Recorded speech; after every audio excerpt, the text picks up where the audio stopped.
တွေ့တယ် အစဉ်ပြေနော် okay ကျွန်တော်တော့အဲ့ဒါတွေပါပဲအပေါ်ဟာကျွန်တော်ဒီနေ့ကတော့ဒါ Middle Age Diner အာ your signature. အလေပိုင်းခေတ်ပေါ့နော်အလေပိုင်းကာလဟလား Suko na since na eh. No, အဲ့လိုပဲ mom, ပါတာပြမလား field trip. အလေခေတ်ပေါ့နော် Turn it in today. အလေခေတ်မှာသူတို့ဒိုမီနီယမ်ကဒီ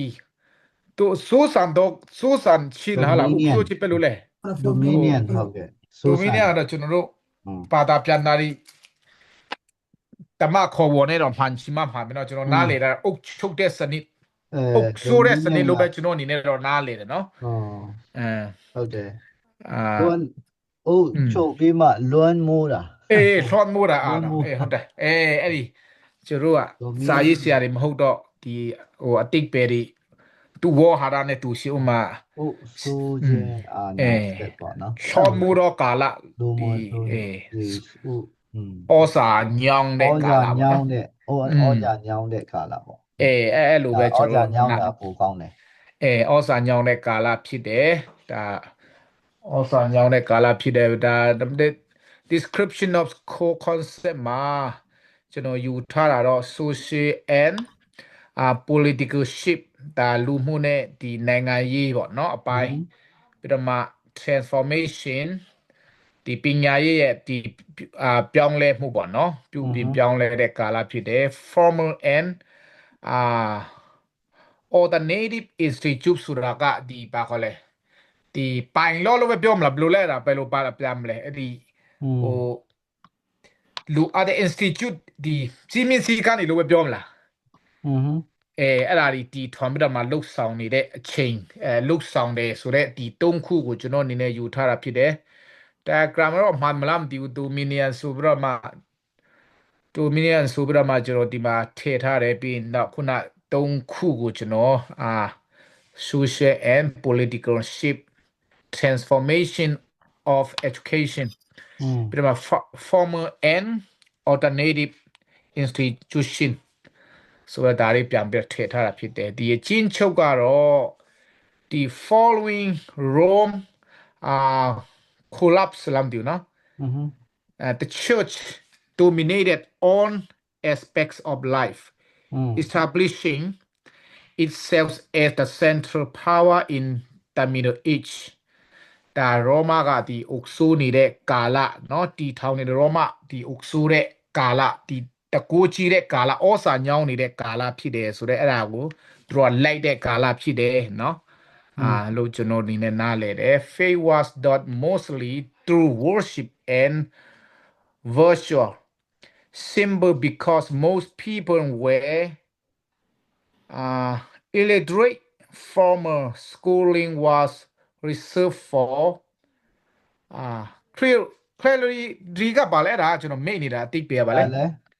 အဲ့ဒီနောက်ဆုံးက CLERGY အဲ့ဒီစကားလုံးခဏနာတော့တူတယ်မိတ်နေတာအဲ့ဒါပါလဲ CLAY လားစမအဲ့ဒါတော့ဒီယုံကြည်ကိုးကွယ်မှုကိုဒီပါခေါ်လဲတီထော်နေတဲ့ကာလတွေပေါ့နော်ဥပမာတချို့ဆိုရင်မာရီဒီဝတ်မာရီရဲ့ယုတ်တုကလေးဒီတချို့အနေဖယားဆိုပြီးတော့မှလုတ်ဆောင်နေတဲ့ကာလကျွန်တော်အဲ့ဒါ CLERGY အဲ့ဒါပါလဲကျွန်တော်မိတ်နေတာအဲ့ဒါခဏတီတတ်တာအဲ့တိပေကဘယ်နာမှာရေးလဲနံပါတ် P ရဲ့နောက်ဆုံးစကားလုံး Okay clergy လား clergy လား clergy အဲ့ဒါကအမှုတော်ဆောင်နေမှုတော်ဆောင်ဘုန်းကြီးတွေပေါ့နော်ပါလဲအဲ့ဒါဘယ်လိုလဲဘုန်းကြီးတွေဘုန်းကြီးတွေလို့ခေါ်တာကျွန်တော်လည်း clergy ပဲလေကျွန်တော် clergy clergy เนาะ pastor ဆိုတာကတော့ကျွန်တော်ဒီကျမ်းစာသုံးလုံးပေါ့လေဒါပေမဲ့ ecclesiastical ဒီအမှကျွန်တော်ဒီအများအားဖြင့်ပေါ့နော်သုံးတဲ့စကားလုံးကအမှုတော်ဆောင်ဘာသာရေးဘုန်းကြီးတွေဆိုရင်တော့ clergy လို့ခေါ်တယ်clergy ဆရာကျွန်တော်အဲ့ဒီ clergy ကိုကျွန်တော်ဘုန်းကြီးတို့အဲ့ဒီကက်သလစ်ဘုန်းကြီးတို့အများအားဖြင့်ဘုန်းကြီးတို့အဲ့လိုပဲထင်တာဆရာကက်သလစ်တွေကတော့ priest သုံးတာများတယ်ဒါပေမဲ့ Anglican တို့ Anglican တို့ပေါ့နော် Lutheran တို့အနေပြီးမှသူတို့သုံးတဲ့အတုံးအနှုံးက clergy သုံးလို့ရှိတယ် ecumenical setting မှာပေါ့နော်အများအပြား clergy သုံးတယ် အဲ့ဒီဖုန်ကြီးတွေကနော်သူတို့ယုံကြည်မှုတွေကများတော့အဖြစ်ကူးကွယ်မှုတွေပြီးတော့မှ symbol ဆိုတာကဒီ symbol လက္ခဏာလားsymbol ကပုံစံဒီလိုပဲပြောမလားတင်ကေတာတွေပေါ့နော်ဥမာမာရီဒီကာလမှာပဲဒီမာရီရဲ့သူတို့ခေါ်တာတော့ကျွန်တော်ဒီမှာMother of God ဆိုပြီးတော့မှဒီမာရီကိုလည်းစသည်ပြီးတော့မှပုံဖော်လာတဲ့အရာလို့ဒီကျွန်တော်စာအုပ်ထဲမှာတွေ့ရတယ်သူရဲ့ယုံကြည်မှုတွေဆုတ်ထွေးလာတဲ့ကာလပေါ့နော်ပြီးတော့မှကျောင်းတွေကိုလည်းများစွာဒီထဲမှာပဲဒီထောင်လာပြီးတော့မှဒီမှာတော့ mock လို့ရေးထားတော့ဖုန်ကြီးအဲ့ဒါလည်းဖုန်ကြီးပဲတော့ဆရာနော်ဟုတ်လားအဲ့ဒါလည်းဖုန်ကြီးပဲ mock လားမောင်းလို့ခေါ်တာလားဟာလား Mong ကတော့အများဖြင့်ကျောင်းတိုင် MONKS ဆိုပြီးတော့မှရေးထားကျောင်းတိုင်ဖုန်ကြီးတွေကျောင်းတိုင်ဖုန်ဩဟိုမှာသူတို့ဘုရားဘာသာဖုန်ကြီးလဲ Mong ခေါ်တာ Mong ဟုတ်တယ်ဒီ RC ဖုန်ကြီးတို့လဲ Mong ခေါ်တယ်လေတနည်းအားဖြင့်ဆိုလို့ရှိရင်သူတို့ဒီကမိန်းမမရှိဘူးMong အများဆိုတာ clergy ကြတော့မိန်းမရှိတယ်လူတွေနော်ဟုတ်လား clergy မိန်းမရှိ okay clergy အတုံးလုံးကတော့မိန်းမလည်းဖြစ်နိုင်တယ်ယောက်ျားလည်းဖြစ်နိုင်တယ် pastor တနည်းအားဖြင့်ဆိုလို့ရှိရင်တော့ pastor အတုံးလုံးဖြစ်တယ် clergy ကmonk ဆိုလို့ရှိရင်တော့အဲ့ဒါတော့ဖုန်ကြီးပဲဒီကာလမှာအဲ့ဒါဒီဖုန်ကြီးတွေလို့ပြောရအဲ့ဒါတွေကိုဒီဆွန်မှုတဲ့ကာလများလာတဲ့ကာလပညာတင်ယူလာတဲ့ကာလဖြစ်တယ်ဆိုတော့အများကြီးထဲကပေါ့နော်ဒါကူကွယ်ချင်းဒီအဲ့ဒါရှိလို့ဒီမှာရေးထားတယ်နောက်တာဒီယာကတော့ this era provide modern education lesson on balancing private faith with public action adapting to virtual media and redefining the role of family in church life ဒီဟာလည်းကျွန်တော်တင်နားမလဲတော့ကျွန်တော်ပြန်ပြီးတော့ကျွန်တော်ရေးတာတော့ကျွန်တော်ပြန်နားမလဲအဲ့ဒါတော့ဘယ်လိုလဲမသိဘူးကျွန်တော်ခုနဆရာကြီးပဲပြန်မေးရမယ်နဲ့တူတယ်ဆရာပြည်သားလို့ပါအောင်ဆရာပြည်သားလိုက်ထမ်းဟဲ့ကျွန်တော်အဲ့တဲ့နံပါတ်စီကျွန်တော်ပါပြောလဲဆရာပြည်သားလိုက်ထမ်းကျွန်တော်ထမ်းကူညီပါအောင်နံပါတ်စီကပါပြောလဲနံပါတ်စီလားခဏလေးတော့ကျွန်တော်ဘက်မှာကလေးတွေရများတော့This era provide modern educators lesson and faith in public action to visual media and watching the role of family in church life.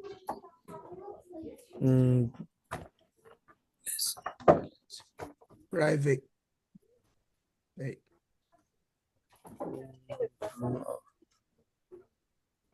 အခုကျွန်တော်တို့ကြည့်ရတာဟိုလားဟိုအဲ့ issue နဲ့ question လားအခုအဲ့ဒါကတော့ question ပုံစံနဲ့ကျွန်တော်ရဲ့ဟိုကိုရေးလိုက်တာပေါ့ကျွန်တော်ရဲ့အမြင်စုတောက်တစ်ခုကိုရေးလိုက်တာနံပါတ် C provide the educator lesson for balancing private faith with public action social media and reflecting the role of family in church life editing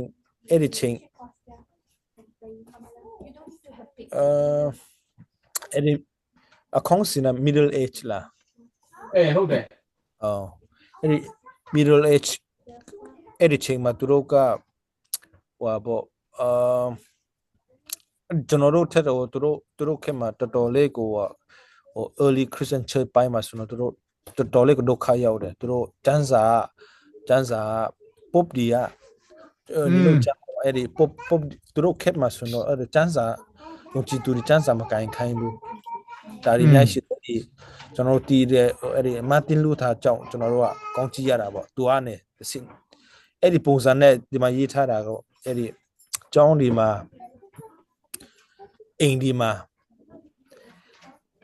ကျန်းစာလေးဒီတင်ပေးတာတွေဟွာလေးဒီအဲ့ဒါနဲ့ balance ပြန်လုပ်တာပေါ့အဲ့ဒါကိုပြောတာ ဒီ issue ကတော့ဒီမှာ issue နေရာမှာရေးတယ်ဆိုတော့ကျွန်တော်သိမရှင်းဘူး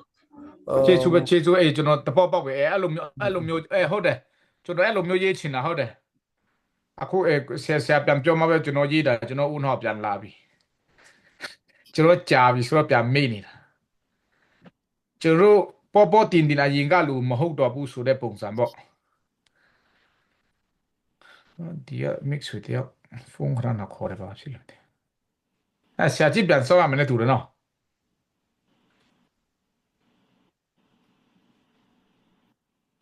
အဲ့ဒီ core concept အကုန်လုံးပြီးပြီလားခုနပေးတာ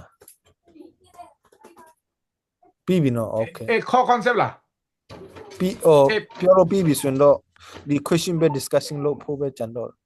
ဒါဆိုတော့the question how can a modern Christian education effort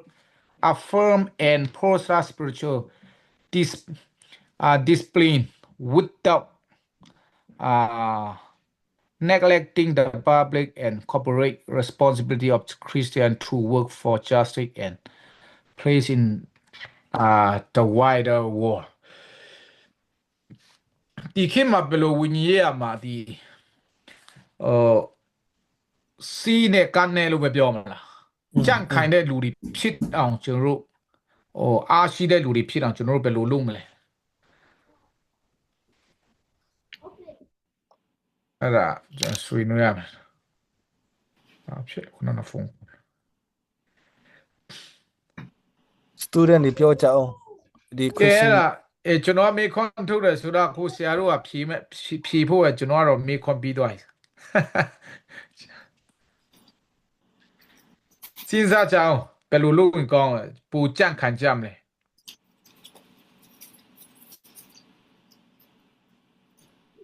foundation စူးမြတ်တောင်းရမလားပြောကြအောင် the Christian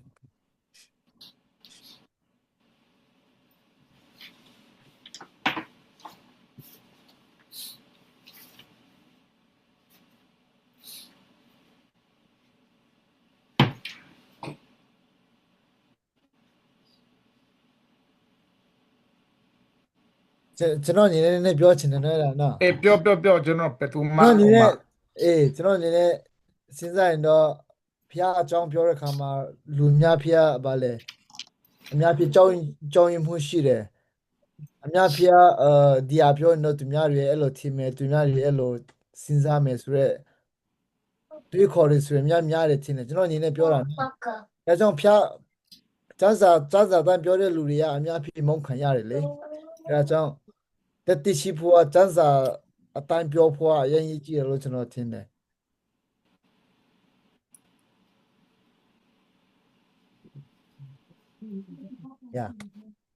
စမ်းစာတိုင်းပြောလို့ရရင်တော့တရားဟောတာတွေလည်းအမှန်တိုင်းပေါ့နော်သူများဘယ်လိုထင်လဲဆိုတာမကြောက်ဘဲနဲ့ပြောတတ်ရင်တော့အကောင်းမယ်ထင်တယ်ဟုတ်လားပြောကြအောင်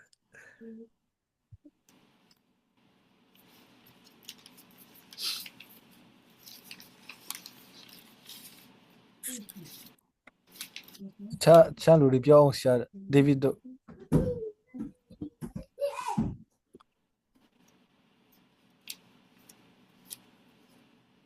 answer လား ဘလို့ထင်တယ်လဲဆိုတာလေဘလို့ထင်တယ်လဲအဲ့ဒီ question ကိုကြည့် question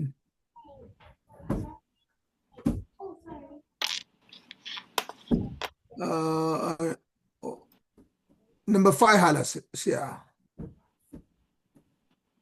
number question အခုက question how can modern Christian education effortအဲ့ဒါaffirm and foster spiritual discipline without neglecting the public and corporate responsibility of Christians to work for justice and peace in the wider world ပေါ့အဲ့ဒါလေးဘယ်လိုလဲ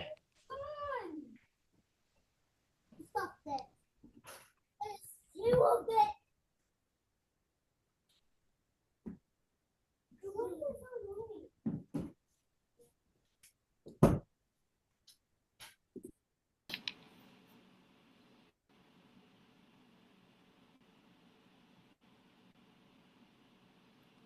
ဆိုတော့ Christian ရဲ့ education နဲ့မှာ justice တို့ peace တို့မရှိဘူးဆိုတာမရှိဘူးပေါ့နော်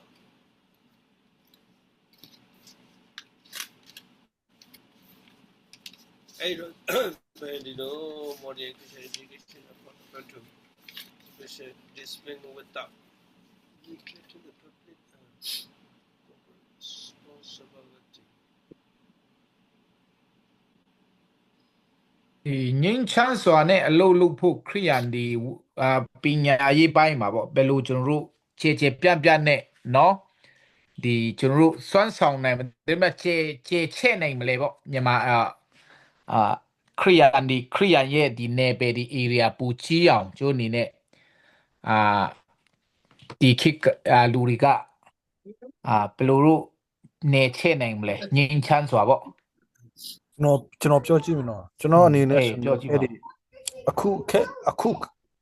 ကမတူဘူးဆိုတော့ဟိုတုန်းကနေအခုကတိမ်တိုင်းမှာသွားပြီးတရားမဟုတ်ရင်တော့မှဒီကျွန်တော်တို့ TV channel တွေတုံးတယ်အခုခက်မှဆိုတော့ radio တွေတုံးတယ်တရားဟောတာတွေပြီးတော့စံစာဖြတ်ငွေတာရှိတယ်အဲ့ဒါသူတို့ကတချို့လူတွေကမွတ်စလင်တွေဟိန္ဒူတွေပြောင်းလဲတာတချို့တွေသူများသွားပြီးမှသူတို့အိမ်မှာတရားဟောတာမဟုတ်ဘူးတရားနားထောင်တာမဟုတ်ဘဲနဲ့သူတို့ radio နားထောင်ခြင်းအဖြစ်ပြီးတော့online သူတို့ TV channel တွေမှာဖွင့်ထားတာရှိတယ်အဲ့ဒါသူတို့ကြည့်ခြင်းအဖြစ်သူတို့ပြောင်းလဲတာရှိတယ်ဆိုတော့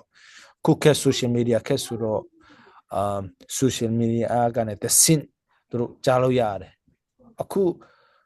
မွတ်စလင်တွေတောင်မှဟိုတုန်းဆိုတော့ကျွန်တော် example ပြောမယ်ဆိုတော့ဟိုတုန်းဆိုတော့သူတို့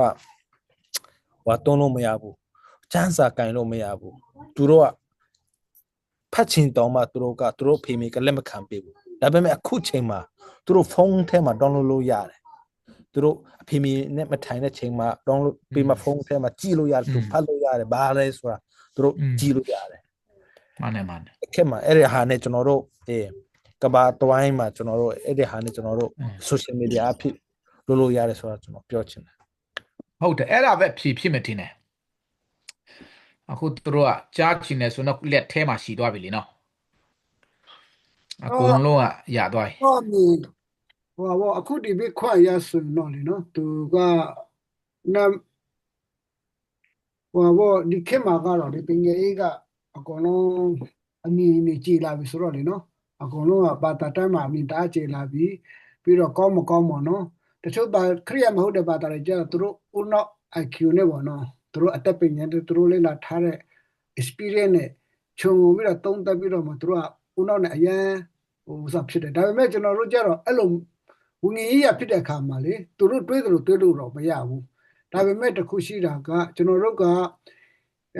ခရိယာယုံကြည်သူတွေရဲ့ကျွန်တော်တို့နှုတ်ကပတ်တော်ဆိုတာကဒီလောကအတွက်မဟုတ်ဘဲနဲ့ဝင်ကြီးရအတွက်ဖြစ်တဲ့အတွက်သူတို့ဘယ်လိုပြောမလဲဘာသာပေါ့နော်မထိခိုက်ရလေအောင်ပေါ့နော်မထိခိုက်ရလေအောင်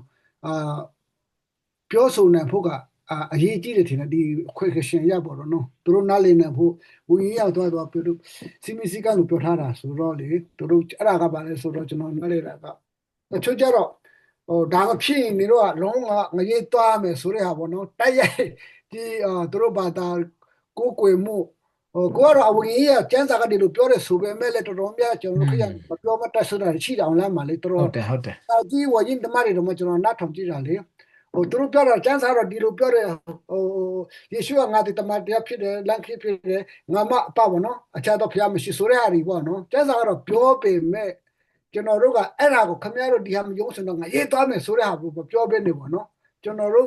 ကြည်ရတဲ့ဘာသာကဖျားကအသက်ရှင်တဲ့ဖျားဖြစ်တယ်ဆိုပြီးတော့လေကျွန်တော်တို့ကဝင်ရမှာကျွန်တော်တို့ကတမလွန်အတွက်ပဲပြောထားတယ်ပေါ့နော်ဆိုတဲ့ဟာပေါ့နော်အဲ့ဒါကိုကျွန်တော်တို့ကပြောတတ်ရင်တော့ကောင်းမယ်ထင်တယ်ဘာဖြစ်လို့လဲဆိုတော့ကျွန်တော်ဒီတစ်ခုကပါလဲဆိုရင်တော်တော်များများကနိုင်ငံတကာနိုင်ငံမှာဘာသာပေါင်းစုံပေါ့နော်အတူတကွနေထိုင်တဲ့အခါမှာကိုပြောလက်ချင်းအဖြစ်ခရိယာအန်လူနေဆိုရှိတဲ့ယွာရီမာရီတချို့မျိုးရီမာရီသူတို့တော့ထိခတ်တယ်သူတို့ try and repeat တော့ကိုကအမှန်တရားဟောလိုက်ပြီမဲ့ကိုကရှိရှိနေတဲ့အခါမှာ ကိုတစ်ချက်ပြောလက်ချင်းအဖြစ်ပေါ့လေမရှိမဆိုင်တဲ့လူတွေခရိယာယုံကြည်သူတွေငယ်ကိုတွေပေါ့နော်အရန်ဒုက္ခရောက်တယ်ကျွန်တော်မြန်မာပြည်မှာဆံပူကျွန်တော်ကိုယ်တိုင်နှစ်ဖူးတူပူလာတယ်အများကြီးရှိတယ်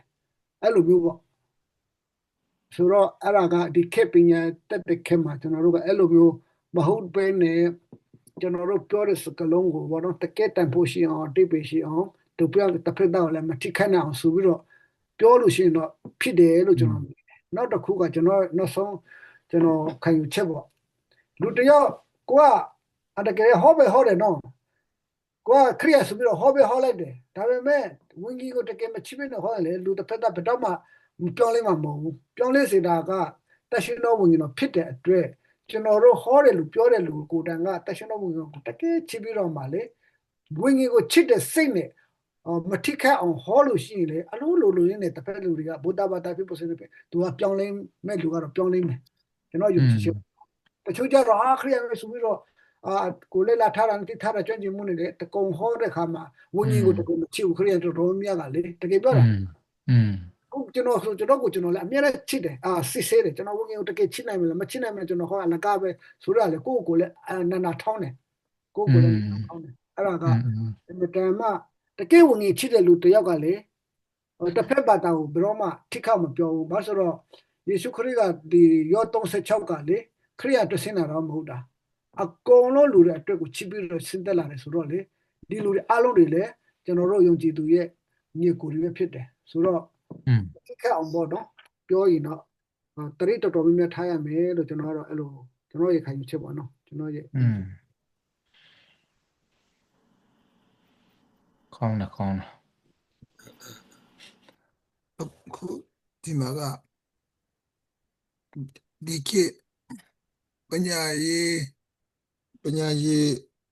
ကြိုးပမ်းမှုတွေမှာကျွန်တော်တို့ကခေတ်မီလာတဲ့နိုင်ငံလူတိုင်းကအတွေးခေါ်အမြင်တွေကတော်တော်ကျေလာတဲ့အခါကျတော့ကျွန်တော်တို့အင်္ဂလိပ်လို့တဲ့အခါမှာလည်းပဲကျွန်တော်တို့နှုတ်ကပတ်တော်ကျွန်တော်ကောင်းနားလေတဘောပေါက်ပြီးမှဟောဝင်ကတွင်တင်တာပိုအရေးကြီးမယ်လို့ကျွန်တော်ယုံကြည်တယ်အခုဒီမိကွန်းနဲ့အတက်မှာပါနော်ကျွန်တော်အခုကလူတွေကကျွန်တော်ပြောမိုးလိုက်ပြီဆိုရင်ဝင်ကလိုက်ပြီဆိုတော့တချို့ကမန်ဒီကျွန်တော်တို့ကဒီ online နဲ့လည်းသူတို့ search လုပ်တယ်ပြီးအမျိုးလို့ခါမှာဝင်ကတွင်တင်မှာလဲဆိုရင်ရတယ်အတိကဒီခိကပို့ဆိုတော့ပေါ့အခုတချို့ဆရာတွေဆိုရင်အခုဆိုကြားနေရတာပဲသူများတွေဘေဆရာကဟောတာမားတယ်ဒီဘေဆရာမားနေဆိုတာဒီခါလေးဝေဖန်တုံးတက်လာတဲ့အရာတွေအများကြီးပေါ်ထွက်လာတယ်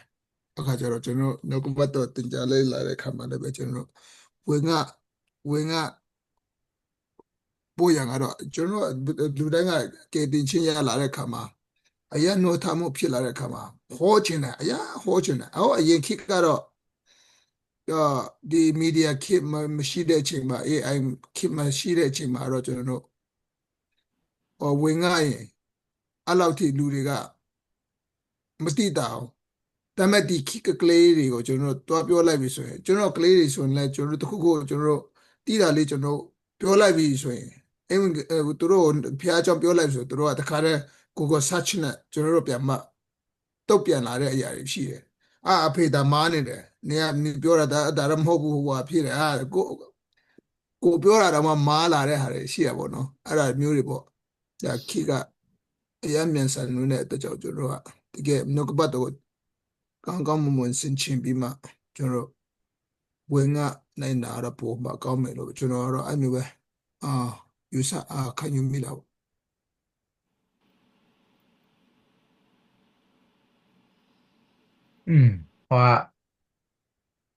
ကဘာမှာနာမည်ကြီးခဲ့ပူတဲ့ဒေါက်တာယုံကြည်ချူကိုရီးယားကပအတင်းသားအများဆုံးထဲမှာပါတယ်သူကအများကြီးလူတွေကိုကောင်းကင်ကလူသားဆိုကြမှာစောက်တော့လေသူက Heaven Man ဆိုကြစာတော့ရေးထားတယ်သူက တူကမေးတာပါချောက်ခုနဆရာပီတာတာယာပြောတာနဲ့နည်းနည်းတူလို့ပါသူ့ကိုမေးကြတော့ပါဖြစ်လို့ဒီလောက်တရားတည်နာကောင်းဝင်ခနိုင်တာလဲရိုးရိုးပါပဲလို့ပြောတဲ့ခါမှာကျွန်တော်ကရိုးရိုးပါပဲတဲ့ကျွန်တော်တရားတည်နာဝင်ခတဲ့ခါမှာဖယားရဲ့မေတ္တာကျွေးအတွင်းထဲမှာတောက်လောင်နေအောင်အရင်ဆုံးလုပ်ရတယ်တဲ့တရားဟောခြင်းဤတကူနော်net ဟိုတရားဟောခြင်းဤလှုပ်ဝက်ချက်တကူရှိတဲ့နှုတ်ကပတ်တော်ကိုဒီတကူရှိအောင်ဝင်ခနိုင်ရခြင်းရဲ့လှုပ်ဝက်ချက်ကတော့တဲ့ဖယားရဲ့မေတ္တာကိုစိတ်နှလုံးထဲမှာပူလောင်နေရမယ်ပြည့်နေရမယ်တဲ့အဲ့ဒီလူမျိုးဝင်ခမယ်ဆိုရင်ဖယားရဲ့မေတ္တာဖယားမြင်တယ်လို့လူတွေကိုမြင်ဖယားစဉ်းစားတယ်လို့လူကိုစဉ်းစားအဲ့ဒီလူမျိုးတင်ဝင်ခရင်အလူနဲ့တင်ရတီနာကဝိညာဉ်တော်လှုပ်ပဲတကူပါမယ်တဲ့မဟုတ်ရင်ဘယ်တော့ပဲချမ်းစာနော်လီကောင်းမြတ်စာတီနေပဲဟောသွားလေစီဒနာမပေါဟောသွားရင်တဲ့အဲ့ဒါကစာတီလူဖြစ်သွားလူတွေဦးနောက်ထဲမှာတော့ကြားတော့နားနဲ့ကြားမှာနှလုံးမရောက်ဘူးတဲ့ဒါတော့ဒေါက်တာယုံကြည်ချူရဲ့စကားကျွန်တော်ပြန်ပြောတာနော်ဆိုတော့အဲ့ဒီလိုမျိုးကျွန်တော်တို့အနေနဲ့ပြင်ဆင်ဖို့လိုတယ်ခုနပြောကြတယ်လို့ပေါ့ဝင်ငါတဲ့ကမှာလဲခုနယေရှုမယုံငရဲရောက်မယ်ဆိုတော့ကမှန်တယ်လေမှန်တယ်အဲ့ဒါတိုင်းပဲဖြစ်ဒါမဲ့ပြောပုံပြောနည်းလို့တယ်တခင်ယေရှုလည်းပြောတယ်မလားမွေကဲတို့လင်မာပါနာပြချုံငှက်ကဲတို့စိကင်းပါပြောတာအဲ့ဒါမျိုးနော်ကျွန်တော် mix ဆိုတယောက်ဟောဘူးတယ်အဲ့ဒါကျွန်တော်မင်းတက်လူမျိုးတယောက်နော်ဟောဘူးတော့ကျွန်တော်ပါပြောလဲဆိုတော့လုံးဝစံစာအားလုံးကြိုက်တယ်တဲ့ကျွန်တော်လည်းပုတ်တာပါတာကြိုက်တယ်တခုမကြိုက်ဘူးတဲ့အဲ့ဒါတခုပြောပါဆိုငါမှတပါအခြားတော့ဖះမကူကွယ်ရဆိုတဲ့အဲ့ဒီဟာကိုငါမကြိုက်တာတဲ့ကျွန်မအဲ့ဒါမကြိုက်ဘူးတဲ့ကျွန်တော်လူပဲအဲ့ဒါအယူတီးတာဒီဖះကနေတို့ကောင်းမြတ်တယ်လို့ပြောတာပဲတခြားဖះတွေကိုမုန်းပြီးတော့အတ္တဆန်တဲ့ဖះပဲဒီဖះအဲ့ဒါကြောင့်ငါမကြိုက်တာအဲ့ဒီတခုပဲမကြိုက်တာကြံတာကုန်ကြိုက်တယ်ဒါအတူတူပဲတဲ့မြတ်တာပေးကမ်းရမယ်တနာရမယ်စင်းရဲတာတွေကူညံ့မယ်ခင်ဗျာအတူတူပဲဒါမဲ့အဲ့ဒီတခုကခင်ဗျားတို့ဖះလော်နေတယ်ကျွန်တော်ပြောကျွန်တော်အေဝင်ကြီးတွေဟောတယ်ကျွန်တော်အဲ့လိုမျိုးပြောတယ်ဒါဆိုငါနေကိုနှစ်ခုမေးမယ်မေးခွန်းအဲ့ဒါဖြေပါလို့ပြောလေကျွန်တော်မေးဆိုတော့ကျွန်တော်မေးတာခင်ဗျားမှာတဲ့အခုခင်ဗျားယောက်ျားရှိလားလို့ပြောတာရှိတယ်တဲ့ तू ကလက်ထပ်တာတုံးလာပဲရှိသေးတယ်ခင်ဗျားယောက်ျားရှိလားလို့ပြောတာရှိတယ်တဲ့ကျွန်တော်တီးတာဗော तू အဲ့ဒီလူနဲ့လက်ထပ်တာဘယ်လောက်ရှိလဲ3လရှိတယ်တဲ့သူ့ကိုရမ်းချစ်တယ်လားလို့ပြောတော့ချစ်တယ်တဲ့ तू ကသူများကိုမင်းသူများကိုလိုက်ကြည့်ပြီးတော့သူများကိုလိုက်ရင်ခင်ဗျားကြိုက်သလားလို့ပြောတော့မကြိုက်ပယ်ရမလဲတဲ့ငါတယောက်တည်းပဲချစ်ရမယ်တဲ့အချစ်စစ်မှာတဝန်တူမှုရှိတယ်နော်အဲ့ဒါခင်ဗျားချစ်လွန်အားကြီးတဲ့တွေ့ကြနေယောက်ျားအခုဘယ်တခြားလူကိုတွားကင်ကြည့်မကြိုက်ဘူးအဲ့ဒီတိုင်းပဲကျွန်တော်တို့ရဲ့ဒီခရိယန်ဒီခရိယန်ပဲမဟုတ်ထာဝရဘုရားကလည်းနင်းကိုချစ်လွန်လို့သူများမကိုးကွယ်တာသူများကိုးကွယ်ငရဲရောက်မှာအဲ့ဒါငရဲမရောက်စီချင်လို့ဒီနေရာမှာ choice မပေးဘူးကြံတဲ့နေရာမှာ choice ပေးတယ်ခမည်းတွားရတယ်ဒါပေမဲ့အဖို့ခါရှိတယ်ဒါပေမဲ့ကိုးကွယ်မှုနဲ့ဆိုင်ရင်သူ့ကိုမကိုးကွယ်ငရဲရောက်မှာဆိုတေချတဲ့အတွက်ကြောင့်ဒီကိစ္စမှာအဆော့ဖရမပြီးဘူးအဲ့ဒါဘာဖြစ်လို့လဲခမည်းကိုချစ်လို့ညီမကိုချစ်လို့ပြောတော့သူကြာကြီးစဉ်းစားပြီးတော့မှမဖြေတတ်ဘူးအဲ့လိုမျိုးပေါ့နော်ကိုးကွယ်ချစ်မှာကတော့ဆော့လို့မရဘူးအဲ့ဒါပြောချင်တာတော့ပြောဆိုတတ်ဖို့ခုနဆရာပီတာတာယာပြောတယ်လို့ပေါ့နော်တွိုင်းငရဲရောက်မယ်ဆိုတာမှန်ပြီမဲ့လီတန်လည်းလူသေးတယ်နော်ကျိုးရဲ့လီတန်ပြောဆိုတဲ့မူရ action ကလေးလည်းလူသေးတယ်မွေကဲတော့ပါနာပြီးတော့မှချုံငှက်ကဲတော့ရှစ်ကင်းအောင်ကျိုးအနေနဲ့ပြောတာဆိုတာဖို့လည်းလူမှာပေါ့အေဝင်ကဲလုပ်တဲ့ခါမှာဆွေးနွေးကြပါအောင်အဲ့ဒါ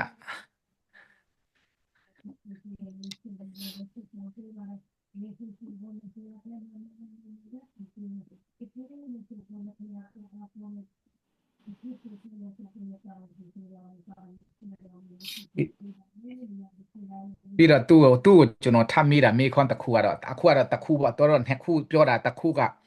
လောကမှာအမေအများကြီးရှိတယ်တီးတယ်လားလို့တီးတာဗောတဲ့မိခင်များနေမှာဒါပေမဲ့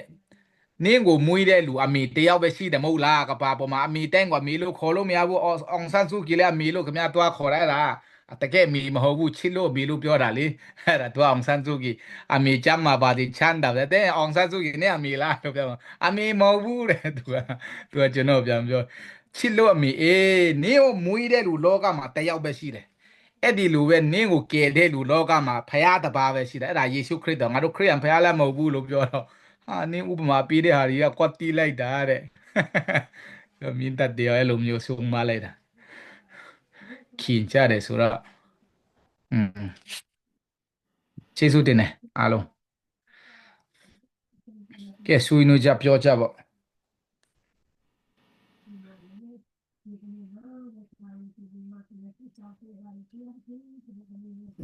ဆရာမဒီဟာနော်ဒီ presentation နောက်ဆုံးပဲနော်ရှိသေးတယ်ဟိုမှာတခုရှိသေးတယ်အဲ့ဒါမလုပ်ရသေးဘူးအဲ့ဒါတော့ presentation မလုပ်ပဲနဲ့ assignment မှာပဲတည်တော့မယ်ဆရာကြီးကလည်းကျွန်တော်အချင်းလည်းငါတို့ကုန်နေပြီဆိုတော့လေနော်ကျွန်တော်လည်းမလုပ်ရသေးဘူးဆိုလုပ်ပြီးတော့မနေ့ပြန်ဒီပတ်တော့လုပ်ပြီးတော့မှတခါတည်းဟိုဆရာကြီးအိမ်မှာပဲတွားပြီးတော့တင်ခိုင်းကောင်းတယ်ခုနဆရာပီတာနဲ့ကျွန်တော်နဲ့ဟိုပါလားအတိတ်လောက်ခိုင်းတာလားအဟောင်းလားဆရာကျွန်တော်ဟိုပြီးရဲ့ဘက်က miss ဖြစ်သွားတော့ဆရာပီတာတိုက်ရဆရာအတိတ်ပြပို့ထားတယ်ဆရာဟိုအရင်ကနောက်ဆုံးအခုဆိုဆယ်လာပါဆိုလားစားရနောက်ဆုံးဟာကိုငါတို့အတိတ်ဒီလာပြီလေနော်အဲ့ဒါလေအခုအတိတ်ကဆရာဒေးဗစ်ကဆရာဒေးဗစ်ရဲ့ပီတာလိုက်ထားရဲ့ပီတာတာယာရဲ့3ယောက်အော်နော်ဆရာပီတာလိုက်ထားမဟုတ်ဘူးအတိတ်ကကျွန်တော်နဲ့ဖီလီမွန်နိမပီတာတာယာနဲ့ပီတာတာယာနဲ့ဒေးဗစ်ပဲရှိရော2ယောက်ဘော1 2 3 4 5ခုနော်ဖီလီမွန်ကကျွန်တော်ကလည်းမစားသေးဘူးဆိုတော့ဒီကျွန်တော်တို့2ယောက်ထဲပဲဆိုတော့နာမည်လိုက်ပဲကျွန်တော် study လုပ်ဖို့လုပ်ထားတယ်အပေါ်3ခုကိုဖီလီမွန်ယူပြီးမှကျွန်တော်အဲ့ဒီအောက်3ခုကျွန်တော်ယူမယ်လို့နော်စင်ပြေလားဖီတာလိုက်Okay. Screenshot မှာပြကြည့်ပါလားဘယ်သူဟုတ်ကဲ့ Curricular Foundations Basis Question What proposes အဲ့ဒါဘယ်ရလဲ mode for curriculum sia pita doha ka pita taya doha sociological foundation the social construction of reality culture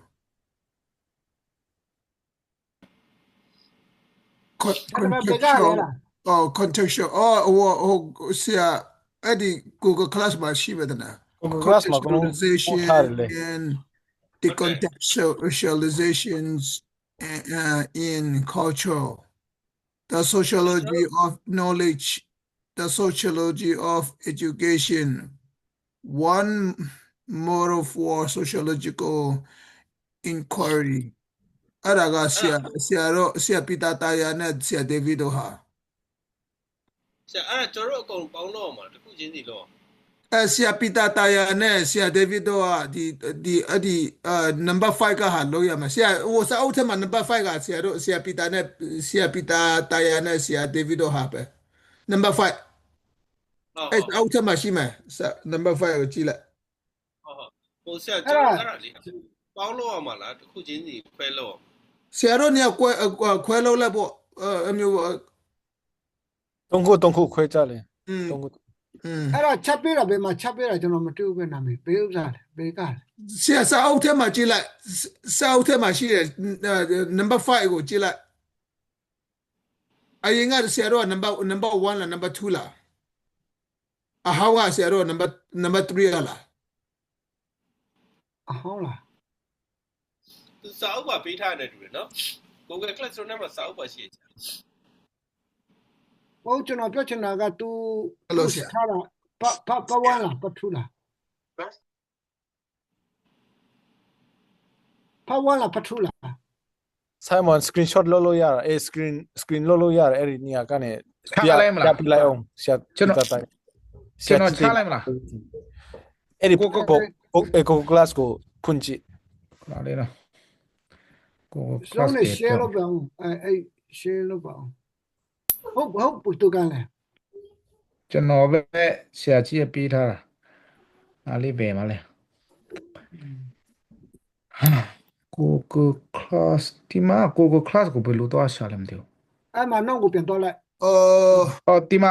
Google Try ဆရာတို့ Google Class မှာဝင်ကြည့်ဆရာမလို့ဘူးလေစာအုပ်ထဲမှာဝင်ကြည့်လိုက်လေဆရာစာအုပ်ထဲမှာကျွန်တော်တို့ဒီဟိုထဲမှာကျွန်တော်တို့အဲ့ဒီ menu ထဲမှာအကုန်လုံးရှိပြီးသားပဲလေဆရာအခုဆရာပီတာတာယာနဲ့ဆရာဒေးဗစ်တို့ဟာ number 5လေ အားလေးလား စာအုပ်ထဲမှာကြည့်လိုက်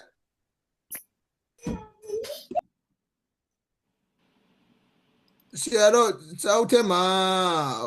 ဒီမှာကြည့်foundational issue in Christian education မှာကြည့်လိုက်လေဆရာအဲ့မှာကျွန်တော်တို့ကို number 1အရင်က number 1ဘယ်သူတွေလဲ number 2ဘယ်သူတွေလဲအခုဆရာပီတာတာယာနဲ့ဆရာဒေးဗစ်တို့က number 5လေအဲ့စာအုပ်ထဲမှာအကုန်လုံးရှိပြီးသားပဲ ကျွန်တော်ကနံပါတ်6ရောက်နေတာကျွန်တော်တို့ကဘာလဲ psychological ဆရာမေ foundation ဆရာမေဆမ်မွန်နဲ့ကျွန်တော်တို့က number 6နံပါတ်ဟုတ်တယ်ကျွန်တော်ကနံပါတ်6ရောက်နေပြီဟုတ်တယ်ဆရာဖီလမွန်နဲ့ပီတာလိုက်ထန်က number 9ဆရာပီတာတာယာနဲ့ ဟိုထဲမှာ number 5 assignment 3မှာတော့လိုက် assignment 3မှာစာအုပ်ထဲမှာမဟုတ်ဘူးသူ post တင်ထားတဲ့ရှာရှိမှာ ဟုတ်ဒီမှာBiblical Foundation က David နဲ့ Peter ပေါ့နော်ဟုတ်တယ်ဒီထိပြီးတော့ Philemon နဲ့ Georgian ကအဲ့ဒါအဟောင်း sorry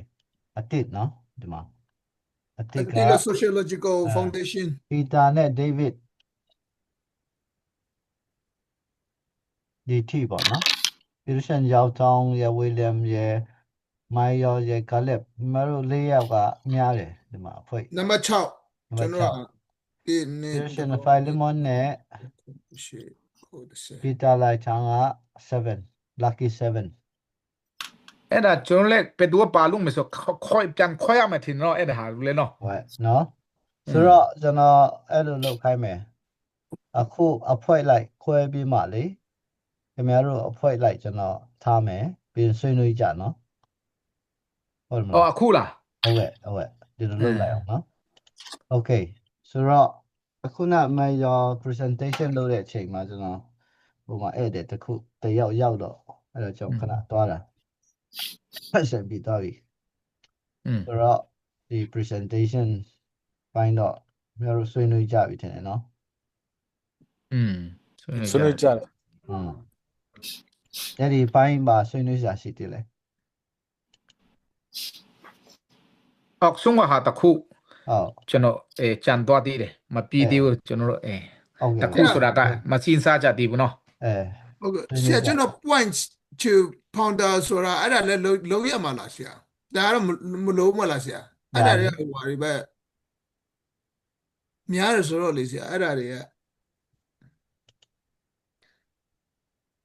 ဒါတော့ခင်ဗျားတို့အဖွဲ့ဆွေးနွေးကြပါနော်ဘယ်လိုလုပ်ဟုတ်ကဲ့အဲ့ဒါကျွန်တော်အခုပြန်ရှာတာနောက်အောက်ဆုံးကဟာကိုကချက်ကအဲ့ဒါ answer record of certificate အဲ့ဒါကျွန်တော်ပြီးသေးလို့အဲ့တခုဟိုမှာဆွေးနွေးကြတာတော့အမျိုးမျိုးဆွေးနွေးကြတယ်ကျွန်တော် question ပေါ့ဆွေးနွေးကြတာပြီးတော့ record of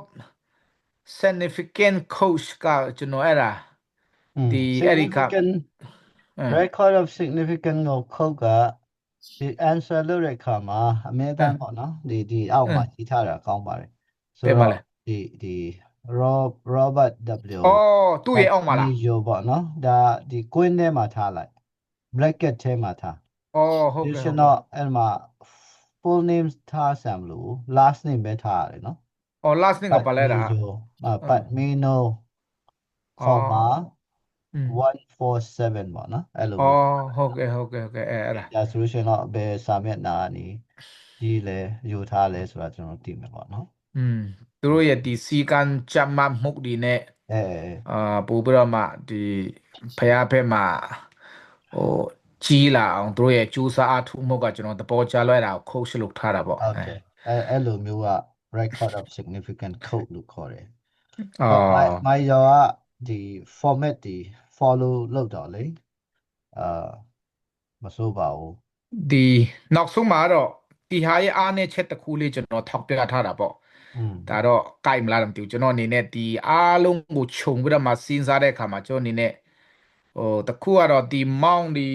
ခုနဖုန်ကြီးတွေကိုတိတန့်ဒီလူတွေအနေနဲ့နေလာကြတဲ့ခါကျလူတွေနဲ့တိတ်မပေါင်းတော့တဲ့ခါကျတော့သူတို့ရဲ့ value သူတို့ရဲ့အားနည်းချက်ကတော့လေတာမန်လူသားအားလုံးတွေဖြစ်ပြီးမဲ့ခုနကျွန်တော် Roman Catholic မှာလည်းတခြားလူတွေလူဖြစ်လာတဲ့ခါကျတော့သူတို့ကတဆင့်ဖခင်ရဲ့တွေးတော်ကနော်ပို့ပြီးတော့သူတို့ကြီးမြတ်တယ်လူလေးတွေရှိလာတာကများအားနေသွားမလားဆိုတဲ့ຢာလူသားတွေအားလုံးရဲ့တူညီတဲ့တန်ဖိုးကိုဖခင်အားလုံးရွေးကောက်တာတူတဲ့ခါမှာပဲဒီနေရာ position ဒီကြောက်လူတွေခွိုက်ချမှုများရှိသွားသလားဆိုသူတို့ကတော့လူနဲ့တိတ်မပေါင်းချင်တော့ဘူးလေနော်အဲ့လိုမျိုးမပေါင်းချင်ပဲနဲ့အေးဝင်ကြီးလေးလုလို့မရဘူးလေနော်တော့ယေရှုကလည်းဥမာပေါ့အခွန်ခံနဲ့လည်းပေါင်းတယ်ပြည်တစာမလည်းပေါင်းတယ်ဆိုဒီလူတွေအဲ့လိုမျိုးနဲ့မပေါင်းနိုင်တော့ဘူးဆိုတော့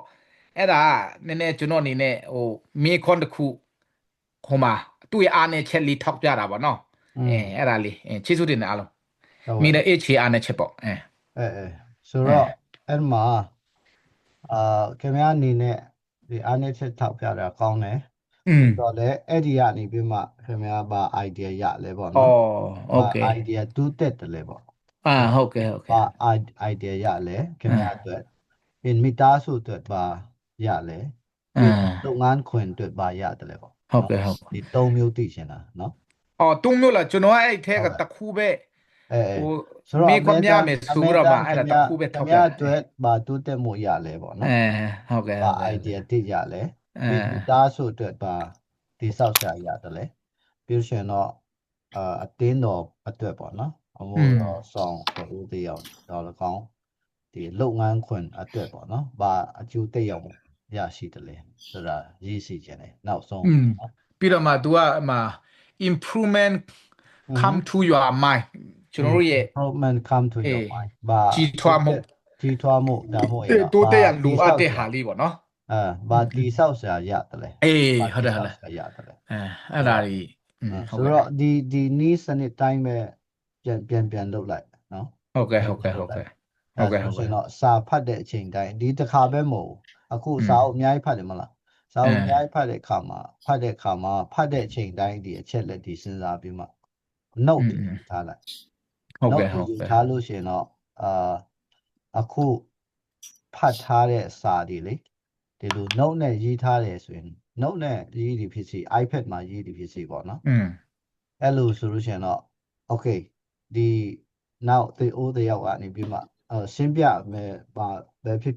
တယောက်မေးတယ်ဆိုလို့ရှိရင်တော့ okay ဒါဒီစာအုပ်ဒီလိုပြောတယ်ပေါ့နော်ဒီချက်ဒီရှိတယ်ပေါ့တခါလေးပြောလို့ရအောင်နော်ဆိုတော့အခုကလေးကအဲ့လိုလေ့ကျင့်ထားတယ်ဆိုလို့ရှိရင်တော့တစ်သက်လုံးအကျုံးဝင်မှာဟုတ်ကဲ့ကျေးဇူးပဲဟုတ်ကျေးဇူးပါဟုတ်နော်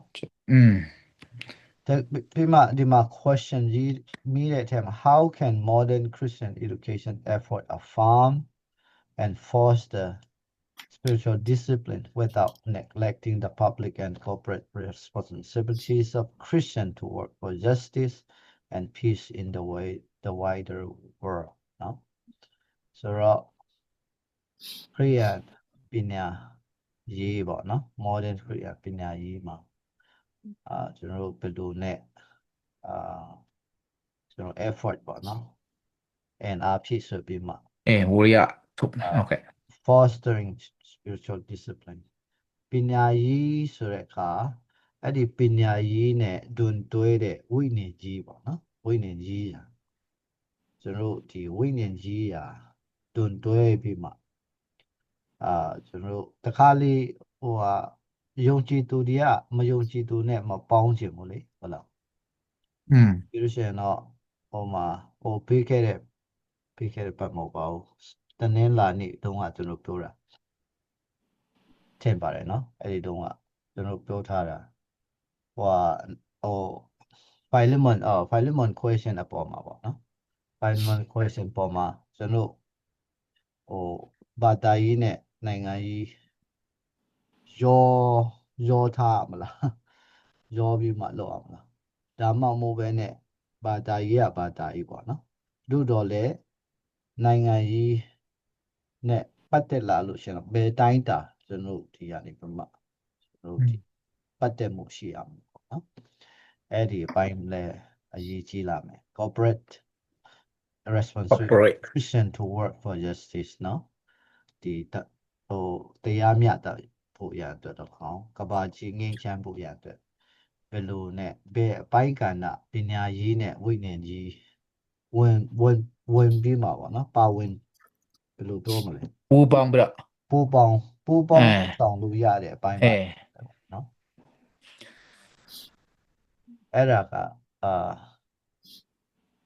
ကျွန်တော်ကိုရဲ့နယ်ပယ်တော့ရှိလေပညာရေးလဲသူ့နယ်ပယ်နဲ့သူရှိတယ်ပြီးလို့ရှိရင်တော့ဝိနည်းရေးရလည်းပဲသူ့နယ်ပယ်နဲ့သူရှိတယ်ဟုတ်လားပြင်ဘာသာရေးလဲသူ့နယ်ပယ်နဲ့သူပြင်နိုင်ငံရေးလဲသူ့နယ်ပယ်နဲ့သူဆိုတော့သူ့ရဲ့နယ်မီကျော်တဲ့အခါလေအဲ့မှာပြနာတက်သွားတာဆိုတော့ဘယ်ကပိုင်းကလာကျွန်တော်ပညာရေးဖက်ကနေပြီးမှလောက်အောင်လဲဝိနည်းရေးဘယ်ပိုင်းကဏ္ဍမှာပညာရေးမှာပါဝင်ရမလဲပေါ့နော်ဆိုတာဒီဘယ်လိုစဉ်းစားကြလဲပြောကြပါဦး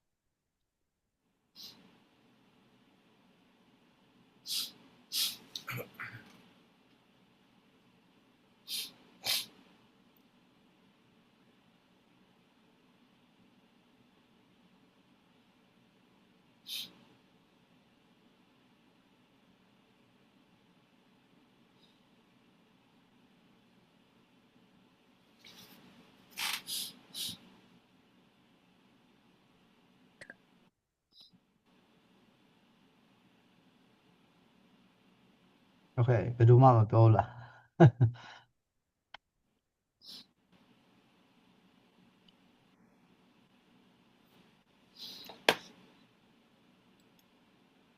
ဒီမှာပြောချင်တယ်ရန်ဆူလို့ဒီမှာခရီးဟိုအဲ့ဒီနိုင်ငံရေးနဲ့ဘာသာရေးဟိုတနေ့ကျွန်တော်ဆွေးနွေးဖြစ်တယ်အဲ့ဒီဖြစ်နိုင်ရင်တော့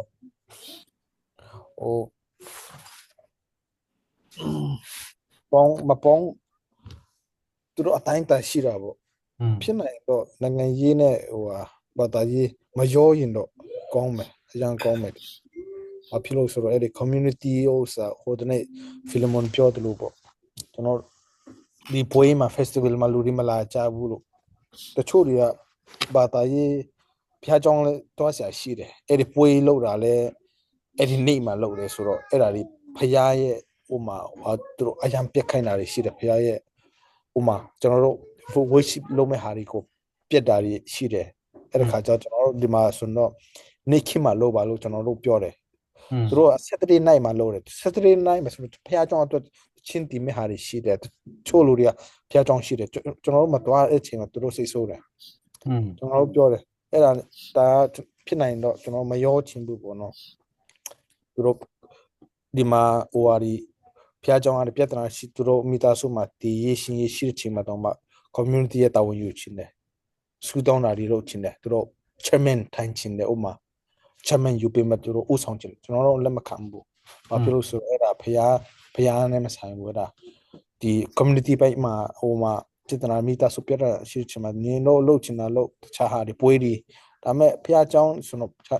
ပါစတာရှိတယ်ကျွန်တော်တို့ပါစတာလူကြီးတွေ evangelist တွေရှိတယ်ဆိုမှမယောခိုင်းဘူးအဲ့ဒါတွေဖြစ်နိုင်တော့အပြင်မှာလည်းအဲ့လိုမယောတာကောင်းတယ်ဒါပေမဲ့တချို့လူတွေကလူကြီးတွေကိုပါစတာတွေကိုအတင်းဖိတ်တာတွေရှိတယ်သူတို့ပါချင်တော့ဆရာကြီးပြောတယ်လို့ပေါ့ပါချင်တော့ပါမှာပေါ့ဒါပေမဲ့အတွင်းတိဥဆောင်မဲ့နေရာနဲ့ဝင်ပါတာမကောင်းဘူးလို့ကျွန်တော်ထင်တယ်ကျေးဇူးပါဝင်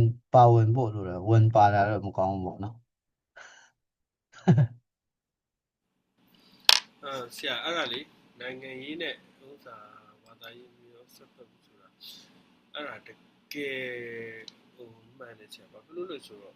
တချို့တစ်ခါကျရင်ကိုယ့်ရဲ့ဒီဘက်အထဲမှာလည်းမသိဘူးလေဘယ်သူတွေပါနေလဲဆိုတော့ကျွန်တော်တို့ gospel တွေပိုင်းလုပ်တဲ့အချိန်ကျရင်ကျွန်တော်အခု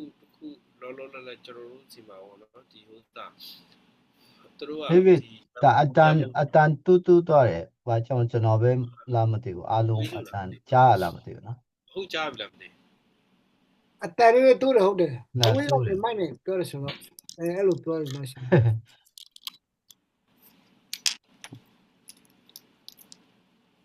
အခုကြပြီလားမသိ တူပဲဟိုမိုက်ဆက်ထားလား ဟုတ်ကြပြီလား အဲ နည်းနည်းတော့တူကြည့်တာ ကောင်းတယ်လို့ပဲအဲ ကောင်းပါပြီနော် အဲ ဟုတ်တယ်ကျွန်တော်တို့ဒီမှာသူတို့ဟိုဒီမြန်မာ community ရပါတော့သူတို့အဆိုတော်တွေခေါ်တယ်အဲ့အဆိုတော်ကလည်းခရစ်ယာန်အဆိုတော်တွေပဲသူတို့ပြီးရမုံငွေတွေပါတယ်ပေါ့နော်နေရာဆိုတော့အဆိုတော်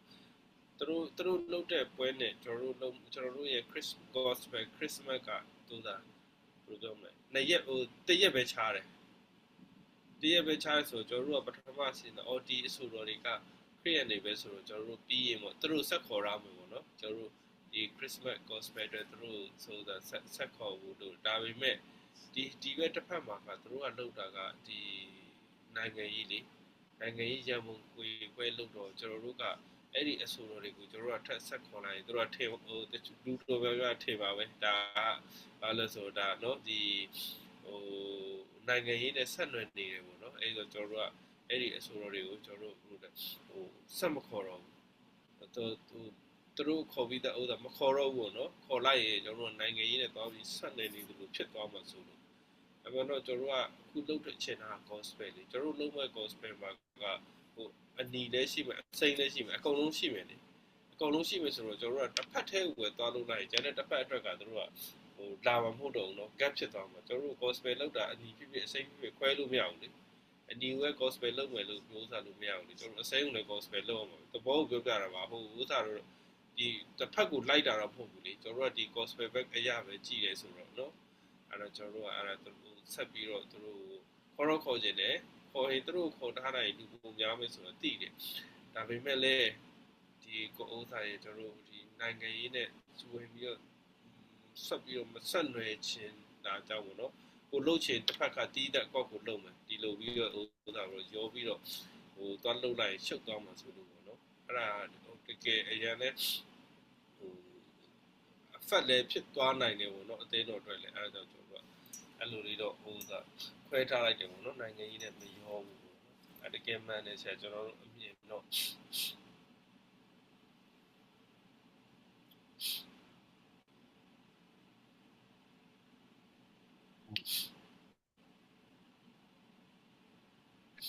ကျွန်တော်တခုညာနဲ့နည်းတော့ဆက်ဆံတယ်တခုကျွန်တော်တို့ယူတော့ conversation ဖြစ်တယ်တခုကျွန်တော်သဘောမကျလာရှိတယ်ဘာလဲဆိုတော့အခုဆရာကြီးကဘယ်လိုသဘောကျလဲမသိဘူးကျွန်တော်တို့အခုပါနော်ကျွန်တော်တို့ယူတုံးနေ organization မှာအတူတယောက်ရှိလို့ရှိရင်အရင်တော့ကဟိုဘောတော့အရင်တော့ဖွဲ့စည်းကဝင်မရှိဘူးလေနော်ရောက်ခါစားဆိုတော့2000ဟိုခု2008 2009မှာဝင်မရှိတော့ကဘာတာရေးပဲရှိတော့ဘာတာရေးကလူငွေရှိတော့လေအဲ့ဒါလည်းအဓိကအတူဖြစ်လို့ရှိရင်ကျွန်တော်တို့အတုံးသေးပါနော်ကျွန်တော်တို့ကလူတယောက်ကို20နဲ့တော့ခွဲထည့်တယ်မလောက်တဲ့ခါမှာဘာတာရေးဖွဲ့စည်းကနေပေါ့နော်ကူညီတယ်ဆိုတော့ဒါပေမဲ့ဥဆောင်တဲ့လူကအခုဆိုတော့ organization အနေနဲ့တော့ပြန်ဥဆောင်ပြီးတော့ pastor တွေကိုပေါ့နော်ဒီစစ်တောင်းပေးဒီ pastor ကအဲ့လိုဘောနော်ဒီမှာကောပြန်ပေးရတယ်ဝစ်ပေါ်လာတာကဒီမထိုင်ပတ်စံအဲ့လိုမဖြစ်တယ်နောက်တစ်ခုတဖြည်းဖြည်းကျွန်တော်ပြန်သုံးသပ်ကြတဲ့ခါမှာဒီအတူပါကိစ္စကတကယ်ဆိုရင်အသိတော်မှာ member ဝင်ပြီးသားလူတွေဖြစ်တယ်အခုခါမှာကြောင့်လူကများပြီလေဆိုတော့ဒါကလူမှုရေးဖွဲ့စည်းရတယ်ဘယ်လိုကျွန်တော်ဥဆောင်တော့ကျွန်တော်သဘောမကျဘူး။ဘာဆိုတော့တကယ်တာဝန်ယူတဲ့လူတွေကလည်းအကုန်လုံးပါစတာတွေပဲလေအကုန်လုံး state system ပါတာတွေပဲပြီးတော့သူတို့ကလူမှုရေးတွေကသူတို့ပဲလို့သူတို့ပုံစံမျိုးနဲ့ဟိုအထက်ကနေပေါ့နော်အဲ့လိုမျိုးကိုချို့တော့ကျွန်တော်ကအဲ့ဒါမျိုးလုံးဝသဘောမကျဘူး။အရင်တော့ကတော့လူအားနေတဲ့ချိန်မှာကတော့ရတယ်လက်ခံတယ်အခုကတော့အဲ့လိုမရတော့ဘူး။ကျွန်တော်ကပြင်ပြတယ်ဒါပေမဲ့အများကသဘောမပါစတာတွေတော်များတဲ့သဘောမကျဘူး။ကျွန်တော်ကတော့ကျန်းစာနဲ့လူတေတဲ့လူနာတို့ဆိုတာဒီအဖွဲ့အစည်းတွေဘာမှမဆိုင်ကျွန်တော်တို့ကအတင်းတော်နဲ့ တင်းတော်မှာကိုယ်မဲ့မတယောက်တည်တော့တယ်ဟိုလူမှုရဲ့ဖက်ကဥဆောင်ပြီးတော့လာလို့ဒါအတိတ်ပဲမရှိတာဘုရားကအမှုတော်ဆောင်တွေကဒီလူမှုဒုက္ခရောက်နေတဲ့လူအတုပတွေကိုအကုန်လုံးကိုကြီးဖို့ဟိုလွတ်ပေးဖို့ပေါ့နော်ကျွန်တော်တို့ခွတ်ခတ်ထားတာလေဆိုတော့ဒီတင်းတော်ကလည်းပဲတာဝန်ယူရမယ်ဆိုပြီးတော့ကျွန်တော်တင်ပြတယ်ဒါပေမဲ့သိမခံဘူးနောက်တစ်ခုအခုကျွန်တော်တို့တင်းတော်မှာကျွန်တော်တို့ I was state မှာအတင်းတော်နှစ်ပါးရှိတဲ့ခါမှာအတင်းပေါ်တော်နှစ်ပါးကတစ်နှစ်ကိုတစ်ခါပေါ့နော်သူစွတ်တော့ပွဲဆိုတော့သူတို့မလုံနိုင်ဘူးအဲ့ဒါကိုမလုံနိုင်မဲနဲ့အခုIOR တောင်း organization ဆိုတာရှိတယ်အဲ့ဒါကသူတို့ကတစ်နှစ်တစ်ခါပေါ့နော်စွတ်တော့ပွဲဆိုပြီးတော့ခေါင်းစဉ်တက်ပြီးတော့သူတို့ကဥဆောင်တယ်ပြီးရင်တရားဟောတဲ့လူတွေကလည်းဒီဟိုဘက်ကဒီဘက်ကပါစတာအလိုက်ကြစီလို့ပြန်ဟောတယ်ပြီးစွတ်တောင်းတာလည်းမဟုတ်ဘူးအစီအစဉ်ကပွဲဒီလူမျိုးရေးပွဲပေါ်တာမလို့တယ်ကျွန်တော်ကတကယ်ပွဲမှာအဲ့ဒါကရှာတော့ပါစတာတွေခမဲတော့မပြောတာကအာနာလို့မပြောတာဘာလို့တော့မသိဘူးဒါပေမဲ့ဒါလုံးဝစက်တာနဲ့မကြည့်ဘူးဖျားအမှုတော်နဲ့ပတ်သက်တဲ့အရာအလုံးဒီလူမျိုးရေးနဲ့ဘာမှဥဆောင်စရာအကြောင်းမရှိဘူးဒါကတင်းတော်လူကြီးတွေချက်ချကဥဆောင်ရမယ်အထူးသဖြင့်ချက်ချက member တွေတင်းတော်လူကြီးမသိပါစတာဟိုဘက်တွေပါစတာရှိတယ်ကျွန်တော်ဒီဘက်ကကျွန်တော်ကိုရင်းမဲ့တော့အာနာတော့အဲ့လိုမဟုတ်ဘူးဒါမျိုးမူကြီးရနဲ့ပတ်သက်တဲ့အရာမှန်သမျှဒီမူကြီးရမှာဥဆောင်နေတဲ့ပါစတာတွေကိုတန်းကဥဆောင်ရမယ်ဆိုတော့ကျွန်တော်ကဒီအခုလို့ပြောတယ်လို့ပဲကျွန်တော်ကနည်းနည်းအားနဲ့အဲ့လိုပြောတယ်ဒါပေမဲ့သူကလက်မခံဘူးဆိုတော့ကျွန်တော်ပြန်စဉ်းစားတော့ကျွန်တော်တင်းတော်ဥဆောင်ရင်လူတွေလာမှာမဟုတ်ဘူးတဲ့သူကပြောတယ်ဟာဦးကြီးရမှာဦးကြီးခေါင်းဆောင်တွေကဥဆောင်တဲ့လူတွေကမလွတ်နိုင်ဘူးဆိုရင်လူမျိုးကြီးကဥဆောင်နေဆိုရင်ဒါဦးကြီးရဖြစ်တော့မလားဒါကလူမျိုးဖြစ်သွားမှာလေကျွန်တော်အဲ့လိုပြောတယ်ပြောချင်တာကအခုတဲ့ဘောနော်မိခွေးနဲ့ question နဲ့နည်းနည်းအခုလူပြောတယ်ပေါ့ဘာသာရေးနဲ့လူမျိုးကြီးပါစတာရီကိုရန်တော်မှတော်တော်များများတွေပါကျွန်တော်ကြည့်နေရတယ်ရောထွင်းနေတော့နားမလည်ဘူးဒီကကျွန်တော်တို့ဦးကြီးရနဲ့ပတ်သက်လာကျွန်တော်တို့ဝီရီကဥဆောင်တဲ့လူတွေကဥဆောင်အမလားဒါလူမျိုးရဲ့ဥဆောင်မယ်ဆိုရလေတေးကိုပါစတာကိုရရဲ့မသိဘူးကျွန်တော်လည်းတော်တော်စင်ရတယ်ကိုရလည်းဥဆောင်တဲ့လူမဟုတ်တဲ့ခေါင်းဆောင်မဟုတ်တဲ့ခါကျတော့လေအပြည့်နဲ့တမျိုးလူတွေကပြန်ပြီးမှာအဲ့လိုမျိုးဖြစ်သွားတယ်ရှာအဲ့ရှာကြီးအဲ့ဒါကိုဘယ်လိုတော့ကျွန်တော်အခုကျွန်တော်ဒီ religion နဲ့ society ပေါ့နော် religion နဲ့ society ကကျွန်တော်ရဲ့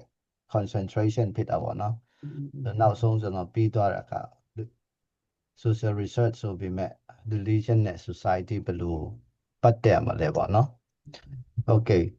religion ဆိုတာကတော့ကျွန်တော်တို့ကြည့်မယ်အားလုံးကဒီ sociology သင်ကြရမလားနော်ကျွန်တော် sociology သင်တယ် sociology ကဘယ်ကနေလာလဲဆိုတော့ကျွန်တော်ဒီဟိုမျိုးလာတယ်မလားနော်မမေ့လားအဲ့မှာ socialist တို့ communist တို့ပြီးလို့ရှိရင်တော့ capitalism တို့လာလေဟုတ်လား sociology မှာအဲ့ဒါဒီကနိုင်ငံရေးရဲ့ဟိုအကဲဒီဖြစ်တော့သူဟိုနိုင်ငံရေးရဲ့အစိတ်ပိုင်းဖြစ်တယ်လေဟုတ်တယ်မလားအဲ့တော့လှုပ်ရှားမှုဟိုတမျှလူမှုရေးလှုပ်ရှားမှုဟိုတမျှဟာနိုင်ငံရေးနဲ့ပို့ပြီးမှဆက်တယ်ကျွန်တော်တို့လူမျိုးရေးတို့အရေးတွေလိုက်လာတယ် okay ဒါဆိုရင်တော့ကျွန်တော်ဘာသာရေးနဲ့ဘယ်လိုအပြည့်ယူလို့မလဲပေါ့အပြည့်ယူလို့ရမလဲဆိုတော့ကျွန်တော်ဒီ community အတိုင်းမှာ society အတိုင်းမှာ community institution က church ရှိတယ် school ရှိတယ်နော်ပြီးလို့ရှိရင်တော့ဒီဘာသာရေး institution တွေပေါ့နော်ဘာသာမဟုတ်ဆိုနိုင်ငံရေးပေါ့နော်ဟိုမှာဟို city hall ရှိတယ် city hall ဒီ city hall ကတော့ဒီ political leadership အောက်မှာလာတာပေါ့ပြီးလို့ရှိရင်တော့ church ကတော့ community ထဲမှာပေါ့နော် church ကတော့ God ကျွန်တော် theocracy လို့ပဲကျွန်တော်ခေါ်လို့ရှိတာ theocracy လာတယ်ဒီဘက်မှာ democracy ဆိုပါတော့နော်တဘောဒီဘက် democracy လာတယ်ဒီမှာ theocracy လာတယ်ဆိုတော့ဒီကျွန်တော် society ကနေပြီးမှတချို့တော့ဒီဖျားเจ้าမှာဒီ institution မှာလာတယ်အားလုံးတော့ဒီ political city hall နဲ့တော့ဆိုင်တာပေါ့နော်အားလုံးကတော့ political institution နဲ့ဆိုင်တယ်ဒါပေမဲ့ political institution မှာဆိုင်တဲ့လူတွေအားလုံးကဒီအသင်းတော်နဲ့ religious institution နဲ့အားလုံးမပတ်သက်ဘူးပေါ့နော်ဟုတ်ပြီဒါဆိုလို့ရှိရင်တော့အခုကျွန်တော်တို့ခုနပြောတဲ့အချက်တွေပေါ့နော်ဘာသာရေးကတော့ကိုက်ကနနဲ့လာပြီပေါ့နော် ခိုင်ခဏနဲ့လာရင်နှစ်ချင်းရှိမယ်ကျွန်တော်တို့ခရိယန်ရှိမယ်မွတ်စလင်ရှိမယ်ဗုဒ္ဓဘာသာရှိမယ်ဒီတခြားခိုင်းတွေရှိမှာပေါ့နော်တခြားဘာသာအဲ့ဒီဘာသာရေးနဲ့ပတ်သက်တဲ့လူသမျှတော့သူ institution နဲ့သူခွဲခြားကြတယ်ပေါ့နော်ဒါကြတော့အပြင်ကနေဆိုင်လို့မရအောင်ဒီကနေဒီဖက်နိုင်ငံရေးနဲ့ပတ်သက်တဲ့လူတွေတွားပြီးပတ်သက်လို့မရအောင်ဆိုင်လို့မရအောင်ဒါပေမဲ့ဒီဘာသာရေးတမားတွေကြတော့ဒီဖက်မှာကိုပါဝင်လို့ရတယ်တွားပြီးမှပါဝင်လို့ရတယ်ပေါ့နော်ဒါပေမဲ့ဒီဖက်လူတွေတော့ဝင်လို့မရအောင်ဝင်လို့ဒီမှာတွားပြီးမှဆက်ဆုလို့မရပေါ့နော်အဲ့တော့သဘောပေါက်ဖို့ကအခုလူမှုရေးတင်းတွေဖွဲ့ကြပေါ့နော်အဲ့ဒါကနိုင်ငံရေးနဲ့ဒီ city hall နဲ့ဆိုင်တယ် city hall နဲ့နိုင်စင်ကြအောင်နော်အဲ့ဒီ city hall နဲ့ဆိုင်တာဖြစ်တယ်ဒီဖက်တော့ကျွန်တော်ပါဝင်လို့ရတယ်ဒါပေမဲ့ဒီလူတွေကတော့ဒီဖက်မှာဘာသာရေးခေါင်းဆောင်ရှိတဲ့အတွက်ကြောင့်ဘာသာရေးခေါင်းဆောင်ကြော်ပြီးမှဘာမှလုပ်လို့မရအဲ့လိုဖြစ်တော့ okay ဒါဆိုလို့ရှိရင်တော့ဒီစုတောင်းပွဲမျိုးဘယ်သူလုပ်မလဲခဏပြောတယ်လို့လေဒီ city hall လုပ်ပိုင်ခွင့်မရှိဘူးလေသူတို့ဒီဖက်ကလုပ်ရမှာဟုတ်ပြီနော်ဒါပေမဲ့ဒီမှာလူမျိုးရေးတို့နိုင်ငံရေးဟောပြောပွဲတို့တော့လုပ်ပါစေသူတို့ဒီဖက်ကနေလုပ်လို့မရဘူးနော်ဒီ religion institution တွေကလုပ်လို့မရဘူးဘာကြောင့်ဆိုတော့မတူတော့ဘူးပေါ့နော်သူတို့တွေကကျွန်တော်ရဲ့ society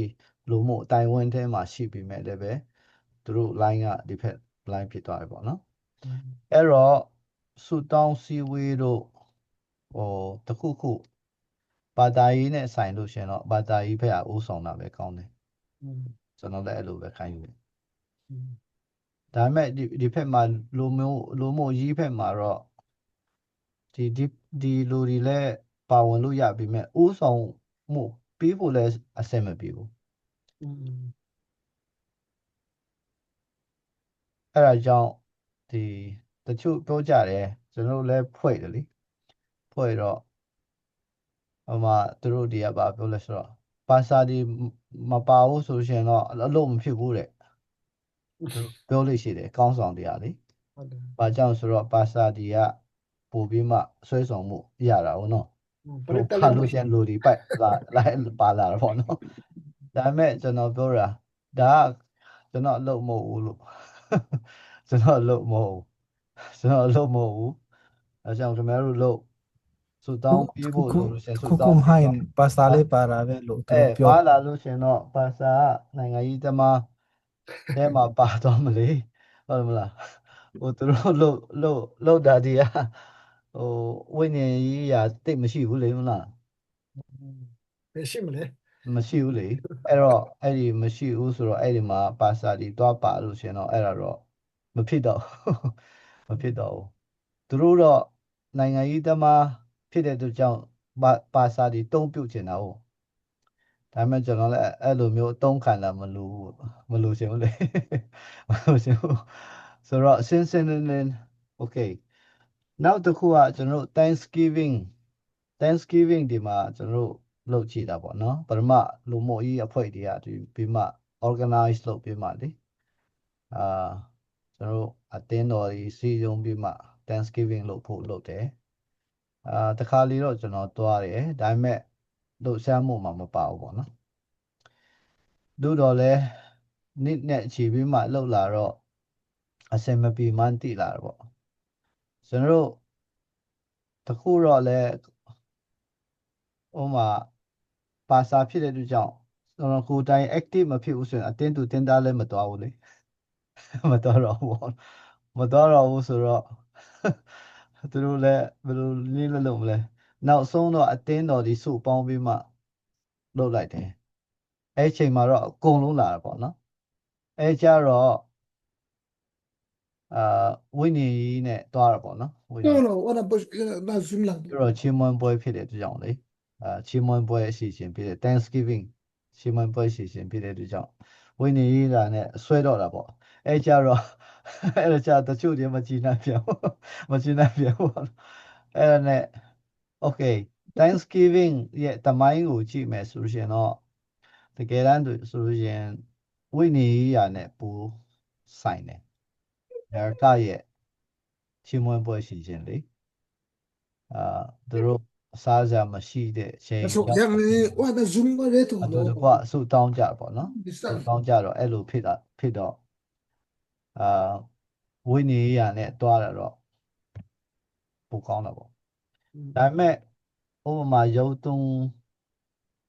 ဖွံ့ဖြိုးရေးအတွက်လှုပ်ရှားကြမယ်ဆိုလို့ရှိရင်တော့ဒီလိုမို့ဒီအတင်းဒီဖွဲ့ပါစီအဲ့မှာဥပမာနဲ့အဖွင့်ဆုတောင်းပေးတာတော့ပြီးလို့ရှိရင်တော့ဒီဝိနည်းရာနဲ့ခွန်အားပေးတာတော့လိုချင်တယ်ဆိုရင်တော့ဒီပါစာဒီဖိတ်ပေါ့နော်ဖိတ်ပြီးမှဟောအဲ့လောက်ပဲကောင်းပါတယ်အဲ့ဒါတော့ဒီစီအတွက်ပိုကောင်းမယ်လို့ထင်တယ်ဟုတ်တယ်အခုကကျွန်တော်တို့ state မှာကအခုသူတို့လောက်တာတော်တော်ကြာပြီကျွန်တော်ကဘယ်နှစ်pickနဲ့ထောင်းဆလေးကလေးကျွန်တော်ကန်ကွက်တာတိတော့နပါအတူတကွဆူတောင်းဖို့ကိုတင်းတော့တပါကဥဆောင်လို့မရလို့တဘောမလို့လူမျိုးရဲ့ဖွဲ့စည်းကဟိုဘယ်လိုတော့တူတယ်ဆိုတော့ပါရီသူတို့ကဟိုတန်မတ်လို့ပြတာပေါ့တန်မတ်လို့ပြတာပေါ့လူမျိုးရဲ့ဖွဲ့နဲ့ဘာတာရေးသမားတွေကိုမတဲလို့ဆိုပုံစံမျိုးတော့ဥပမာပေါ့မတဲတာကိုတက်အောင်လုပ်ပြတဲ့ပုံစံဖြစ်သွားတယ်အမှန်ကဟိုဘက်မတဲတာဘာတာရေးကတက်အောင်လုပ်ပြမျိုးစားအဲ့လိုပုံစံဖြစ်သွားတာလေကျွန်တော်ကအဲ့ဒါကိုပြောပြတယ်အဲ့ဒါတော့သူ့ရဲ့သဘောမဟုတ်ဘူးသူသဘောတရားတော့မဟုတ်အဲ့လိုဖွဲ့မယ်ဆိုရင်အတင်းတော့ဒီညှိနှိုင်းပြီးမှာပေါ့နော်ဟုတ်ပါမှာဟုတ်တယ်အဲ့လိုဖြစ်နေတာဟုတ်ပါစေပြီးတော့ဥပမာကျွန်တော်တို့တနေ့ကိုတစ်ခေါက်ပေါ့နော်ဒီအခုလက်ရှင်ပွဲလုပ်တဲ့အခါမှာဆရာအခုကဘယ်လိုလဲဆိုတော့ပတ်စတာတွေကိုဖိတ်တယ်ဒါပေမဲ့ဘာမှမပါဘူးအဖွင့်စတောင်းနဲ့အပိတ်စတောင်းပဲသူပတ်စတာတွေကိုပေးတယ်ကြားထဲမှာကတော့ယူရရင်ကျေးမှုပေါ့နော်အကပေးလက်ပဆောင်နဲ့ဆိုကြလူငယ်တဲ့ station တွေလုပ်တာဟုတ်ဆိုတော့လက်ပဆောင်တွေပဲတောက်လျှောက်စားဆုံးပြီးတဲ့ခါကျတော့ပတ်စတာကအဖွင့်အပိတ်ဆုံးအပိတ်စတောင်းပေးတယ်ပေါ့အဲ့ဒါတွေရောဆရာပေးလို့လေအဲ့ဒါတွေကကောအဲ့ဒါတော့ကျွန်တော် chaplain လုပ်ငန်းလို့chaplain လုပ်ငန်းကအဲ့လိုပုံစံဖြစ်တယ်ကျွန်တော်စစ်တပ်ထဲမှာဆိုရှင်လေအဲ့ဒါကြတော့ဒီတရားဝင်chaplain လို့ပြန်တယ်အဲ့လိုမျိုးကြတော့လေ chaplain နေပြီးမှကျွန်တော်ဒီအမေရိကဆိုလို့ရှင်တော့ဘာမဆိုဆုတောင်းလာလေကိုတော့ဘာမအခု speaker of the house လဲဆုတောင်းတယ်အခုဆုတောင်းကြအခုတော့ chaplain တောင်းမလို့ပေါ့နော်ဒီအခုတော့ chaplain တောင်းမလို့ပဲနဲ့ဒီ White House မှာဝန်ကြီးတွေအကုန်လုံးဆုတောင်းကြ US မှာပေါ့နော်အဲ့တော့တမျိုးပေါ့လေခရိယန်ယုံကြည်သူဖြစ်တယ်ဆိုရင်တော့ဆုတောင်းလို့ရပါတယ်ဒါပေမဲ့ပို့ပြီးမှဒီ ceremony လို့လုပ်တယ်ဆိုလို့ရှိရင်တော့ဟိုပါစာအနေနဲ့ဆုတောင်းပေးတာတော့အဆင်ပြေပါတယ်အားလုံးကနေပြီးမှလက်ခံနေဆိုရင်လေဟုတ်စားပေါ့ကျွန်တော်ဟိုဘောဒီဟာလေအလို့တဘောမဟုတ်ပဲတို့ကဖြိုဖြေးပါနော်ဖြိုဖြေးဒီယူရရင်ကျင်းမှုပွဲလုပ်တဲ့အခါမှာတို့လုပ်တာကဘာတိုင်းနဲ့လုံးဝတော့မဆန်ဘူးတို့အထက်ထက်ကပေါ့နော် activity အစီအစဉ်စပြုတ်ဖို့ရပေါ့တို့လို့ဆုံးချရဘာတိုင်းနဲ့လုံးဝမဆန်ဘူးတို့လက်ဆောင်မဲ့ဆိုမဲ့ယူရအကကမယ်ယူရရင်ကျင်းမှုပြမယ်ပြီးအဲ့ဒါကိုပြောတာအဲ့လူကိုပန်းမှာဒီစဆုတောင်းအဖွင့်ဆုတောင်းဆုတောင်းပေးတာလူတလားပေါ့ဟုတ်လားအဲ့ဒါကကောင်းမလားဘောနော်ပါစတာတွေဒီနေ့ဒီအဓိကတော့ကျန်းစာနဲ့ကဘယ်လိုရှိမလဲဘယ်လိုရှိလဲဆိုတာတော့တို့ဟိုတိတိကျကျတော့မဖော်ပြထားဘူးနော်ဘယ်လိုပုံစံလုပ်မလဲပေါ့နော်ဒီမှာကျင့်သုံးလိရှိတာကတော့ chaplain ကနေပြီးမှအဲ့လိုဆုတောင်းပေးတာတော့ရှိတယ်အစီအစဉ်တွေပေါ့နော်အစနဲ့နောက်ဆုံးပေါ့နော်အဲ့လိုမျိုးလုပ်လို့ရှိတယ် အဲ့လိုပုံစံ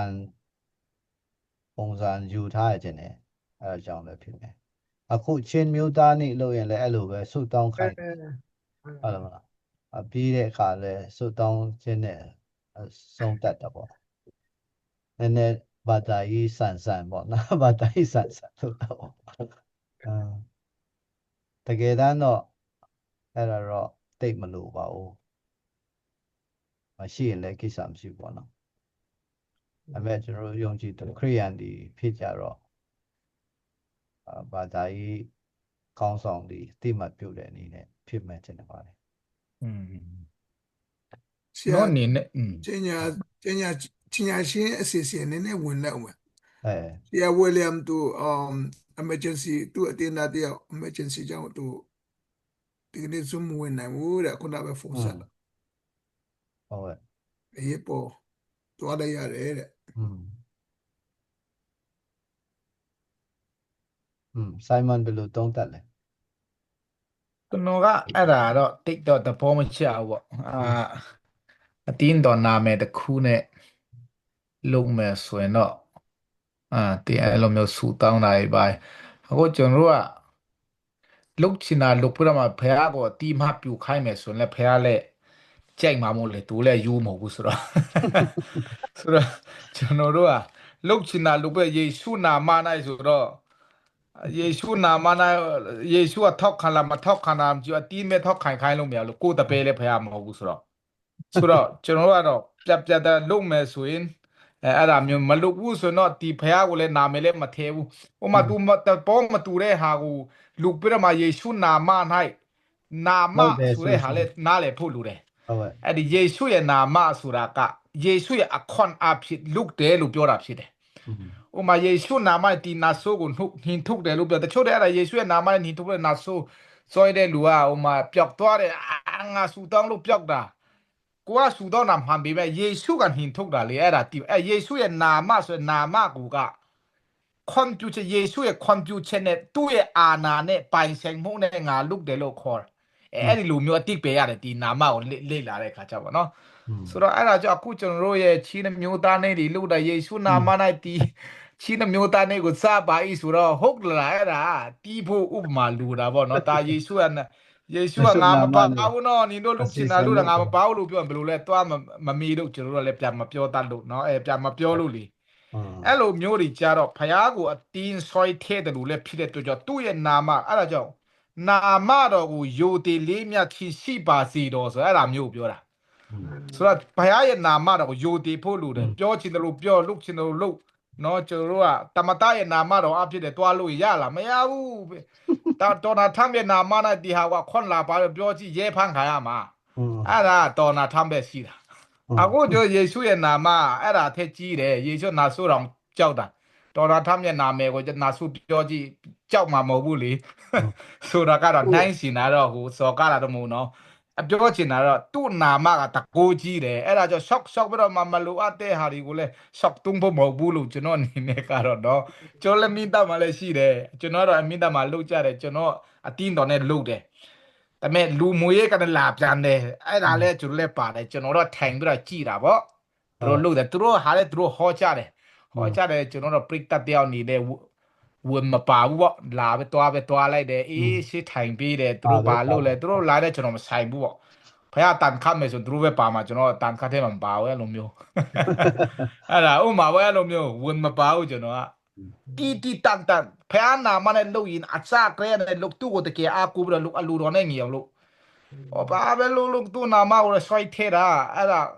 ကိုဖေးနာမည်တော့မဆွဲထဲကြည့်တာကိုမောင်မကိုဒီမှာရှိနေတဲ့လူချစ်တယောက်ရဲ့နာမည်တော့ဆော့တုံးလို့မရဘူးလေဖယားရဲ့နာမကအဲ့ဒါကြောင့်နာမတော့ယူတည်လေးမြချင်းရှိပါကြလကားပြောတာမဟုတ်ဘူးဒီလိုမျိုးတွေကျွန်တော်တို့ကပေါက်ကရလုတ်တက်လွှဲတာပြောတာအဲ့လိုမျိုးကျွန်တော်ကတော့မြင်တာเนาะဒါကျွန်တော်ရဲ့ standpoint ညီတရားဆရာသမားတွေကမားကြီးမားမယ်ဒါပေမဲ့ကျွန်တော်ဒီလိုသဘောပေါက်တယ်ဆိုတော့ပြောချင်တာပါ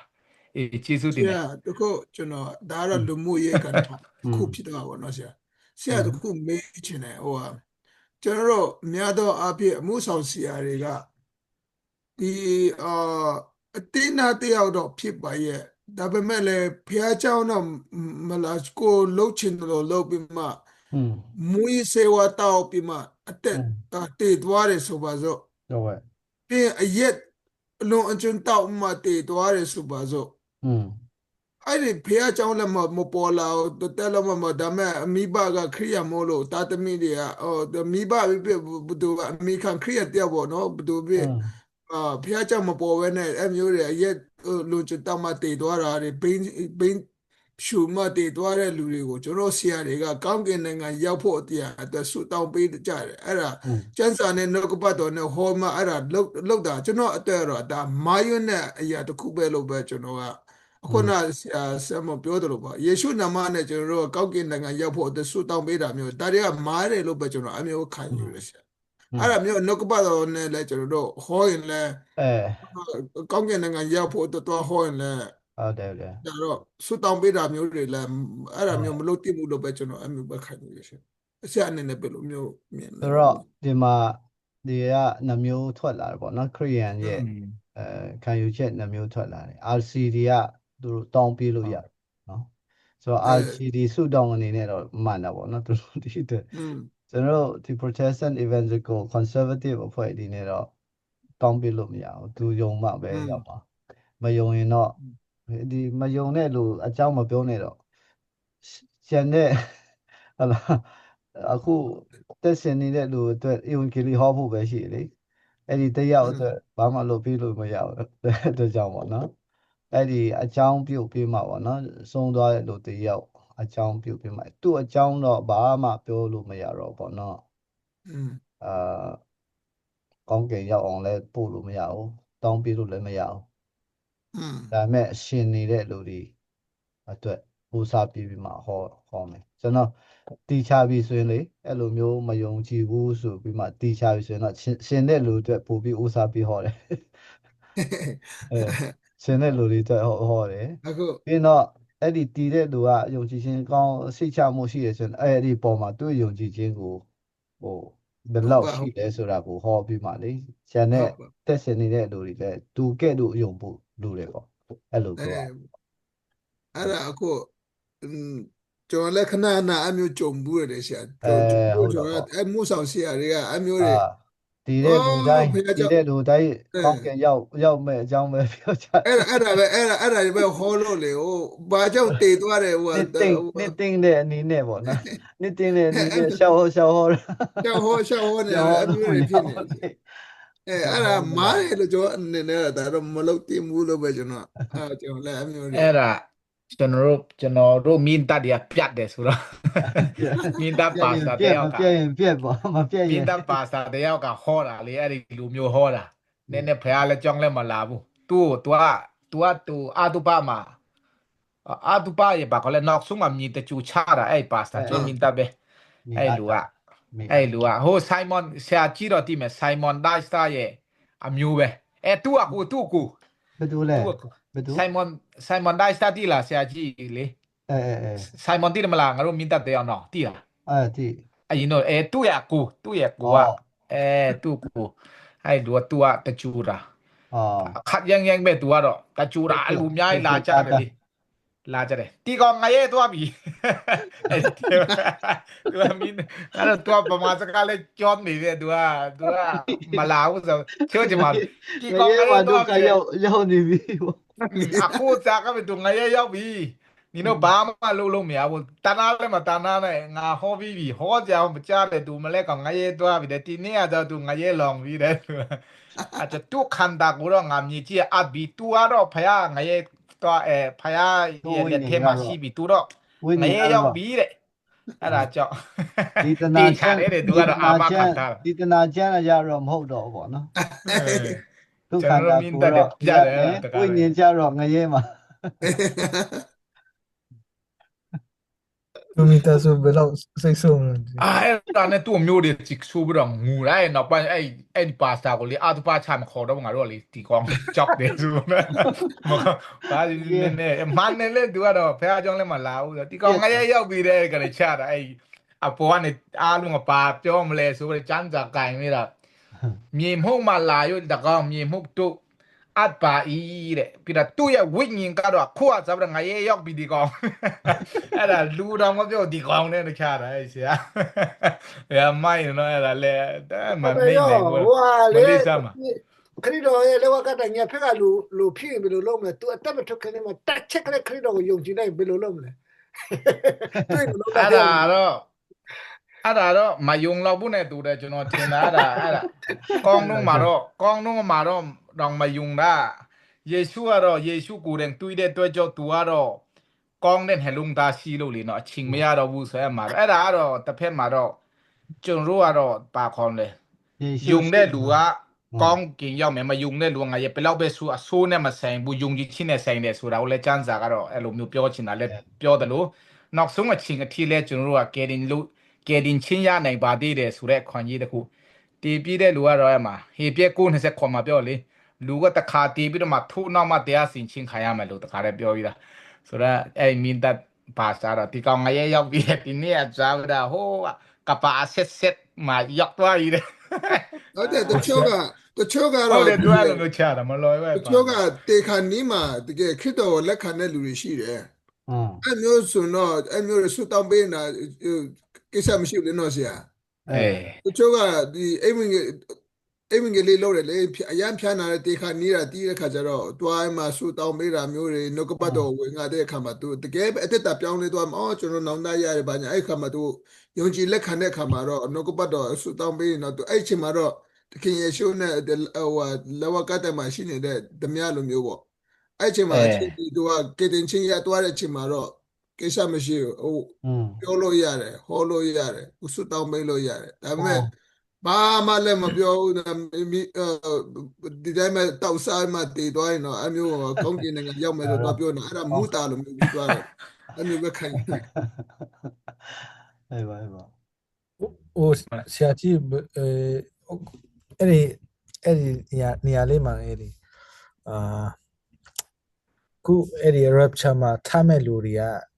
ဘယ်တော့ကတည်တဲ့လူတွေအခုတည်တဲ့လူတွေဆိုတာပြီးတော့အဲ့ဒီပြောလို့ okay ဒီ eschatology အရာပေါ့เนาะကျွန်တော် eschatology ရဲ့ဟိုရှင်းပြချက်အရာတော့ဒီအတင်းတော်ကာလမှာတည်သွားတဲ့လူတွေအတင်းတော်ကာလဆိုတာကယေရှုခရစ်တော်တည်ခံတဲ့ရှင်ပင်ထမြောက်ခြင်းပေါ့နော်ဟိုယုံကြည်သောသူတွေဟာအတင်းတော်ကာလလို့ခေါ်တယ်ဆိုတော့အဲ့ဒီချီယူတော်ကာလလို့လည်းခေါ်တာပေါ့နော်အတင်းတော်ခေတ်လို့လည်းခေါ်တာပေါ့အဲ့ဒီတော်တွင်မှာတည်ပြီးသားလူတွေဆိုတော့ရှင်ပင်ထမြောက်မယ်ဟုတ်လားဆိုတော့ဓမ္မဟောင်းကလေးကတည်သွားတဲ့လူအဲ့ဒီချိန်မှာရှင်ပင်မထမြောက်ဘူးသူကဆက်ပြီးမှသွားနေမယ်second coming မှာထားမြောက်မှာဖြစ်တယ် second coming မှာထားမြောက်ပြီးမှသူတို့ဘာအတွက်ဝင်မလဲဆိုတော့ဒီပေါ့ဒီအဲ့ဒီကြားမှာပေါ့နော်တချို့တွေကပြောတာကဒီအဲ့ဒီချိန်မှာပေါ့နော်ဒီရှင်ပြန်ထားမြောက်တဲ့လူတွေကဒီနှစ်တထောင်အုပ်စိုးခြင်းမှာဝင်ဖို့ရပေါ့နော်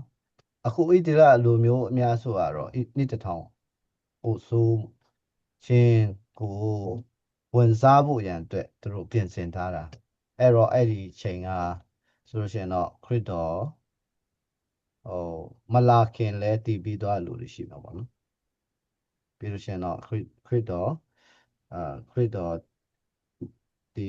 အတင်းတော်ကာလမှာတည်သွားတဲ့ဒီခရစ်တော်ယုံကြည်လက်ခံတဲ့သူတွေအားလုံးပေါ့နော်ဒီရှင်ပြန်ထမြောက်ဖို့တော့ဖော်ပြထားတယ်ဒါယုံကြည်သူတွေပေါ့နော်ခရစ်တော်ယုံကြည်သူတွေ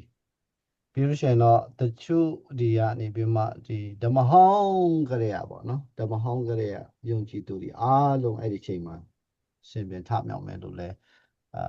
ယုံတဲ့လို့ရှိတယ်ဆိုတော့ဘယ်လိုပဲဖြစ်ဖြစ်ဖျားယုံတဲ့လူတွေပေါ့ဒီပိသားဖျားယုံတဲ့လူတွေရှင်ပြန်အရင်ရှင်ပြန်ထမြောက်မယ်ဆရာအဲ့ဒီနားလေးမှာအဲ့ဒီ Old Testament ဖက်မှာတော့အဲ့ဒီဟိုတော့ဆိုတော့ sacrifice လုပ်ရင်းနဲ့သူတို့ဖျားသူတို့ကို righteous လုပ်လက်ခံတယ်ပြီးတော့ပြီးမှအဲ့ဒီပြီးတော့ကျွန်တော်စဉ်းစားတာကလူတယောက် ချလိခမေးဖူးတာကြီးကျွန်တော်ကြားတယ်ပြပဲမဖြစ်နိုင်တာပေါ့ကျွန်တော်ကဟိုအဲ့ဒီယေရှုနဲ့အတူတူတည်မဲ့လူဆိုးတယောက်အဲ့ဒါ the old covenant နဲ့ဆိုတော့အဲ့ဒါ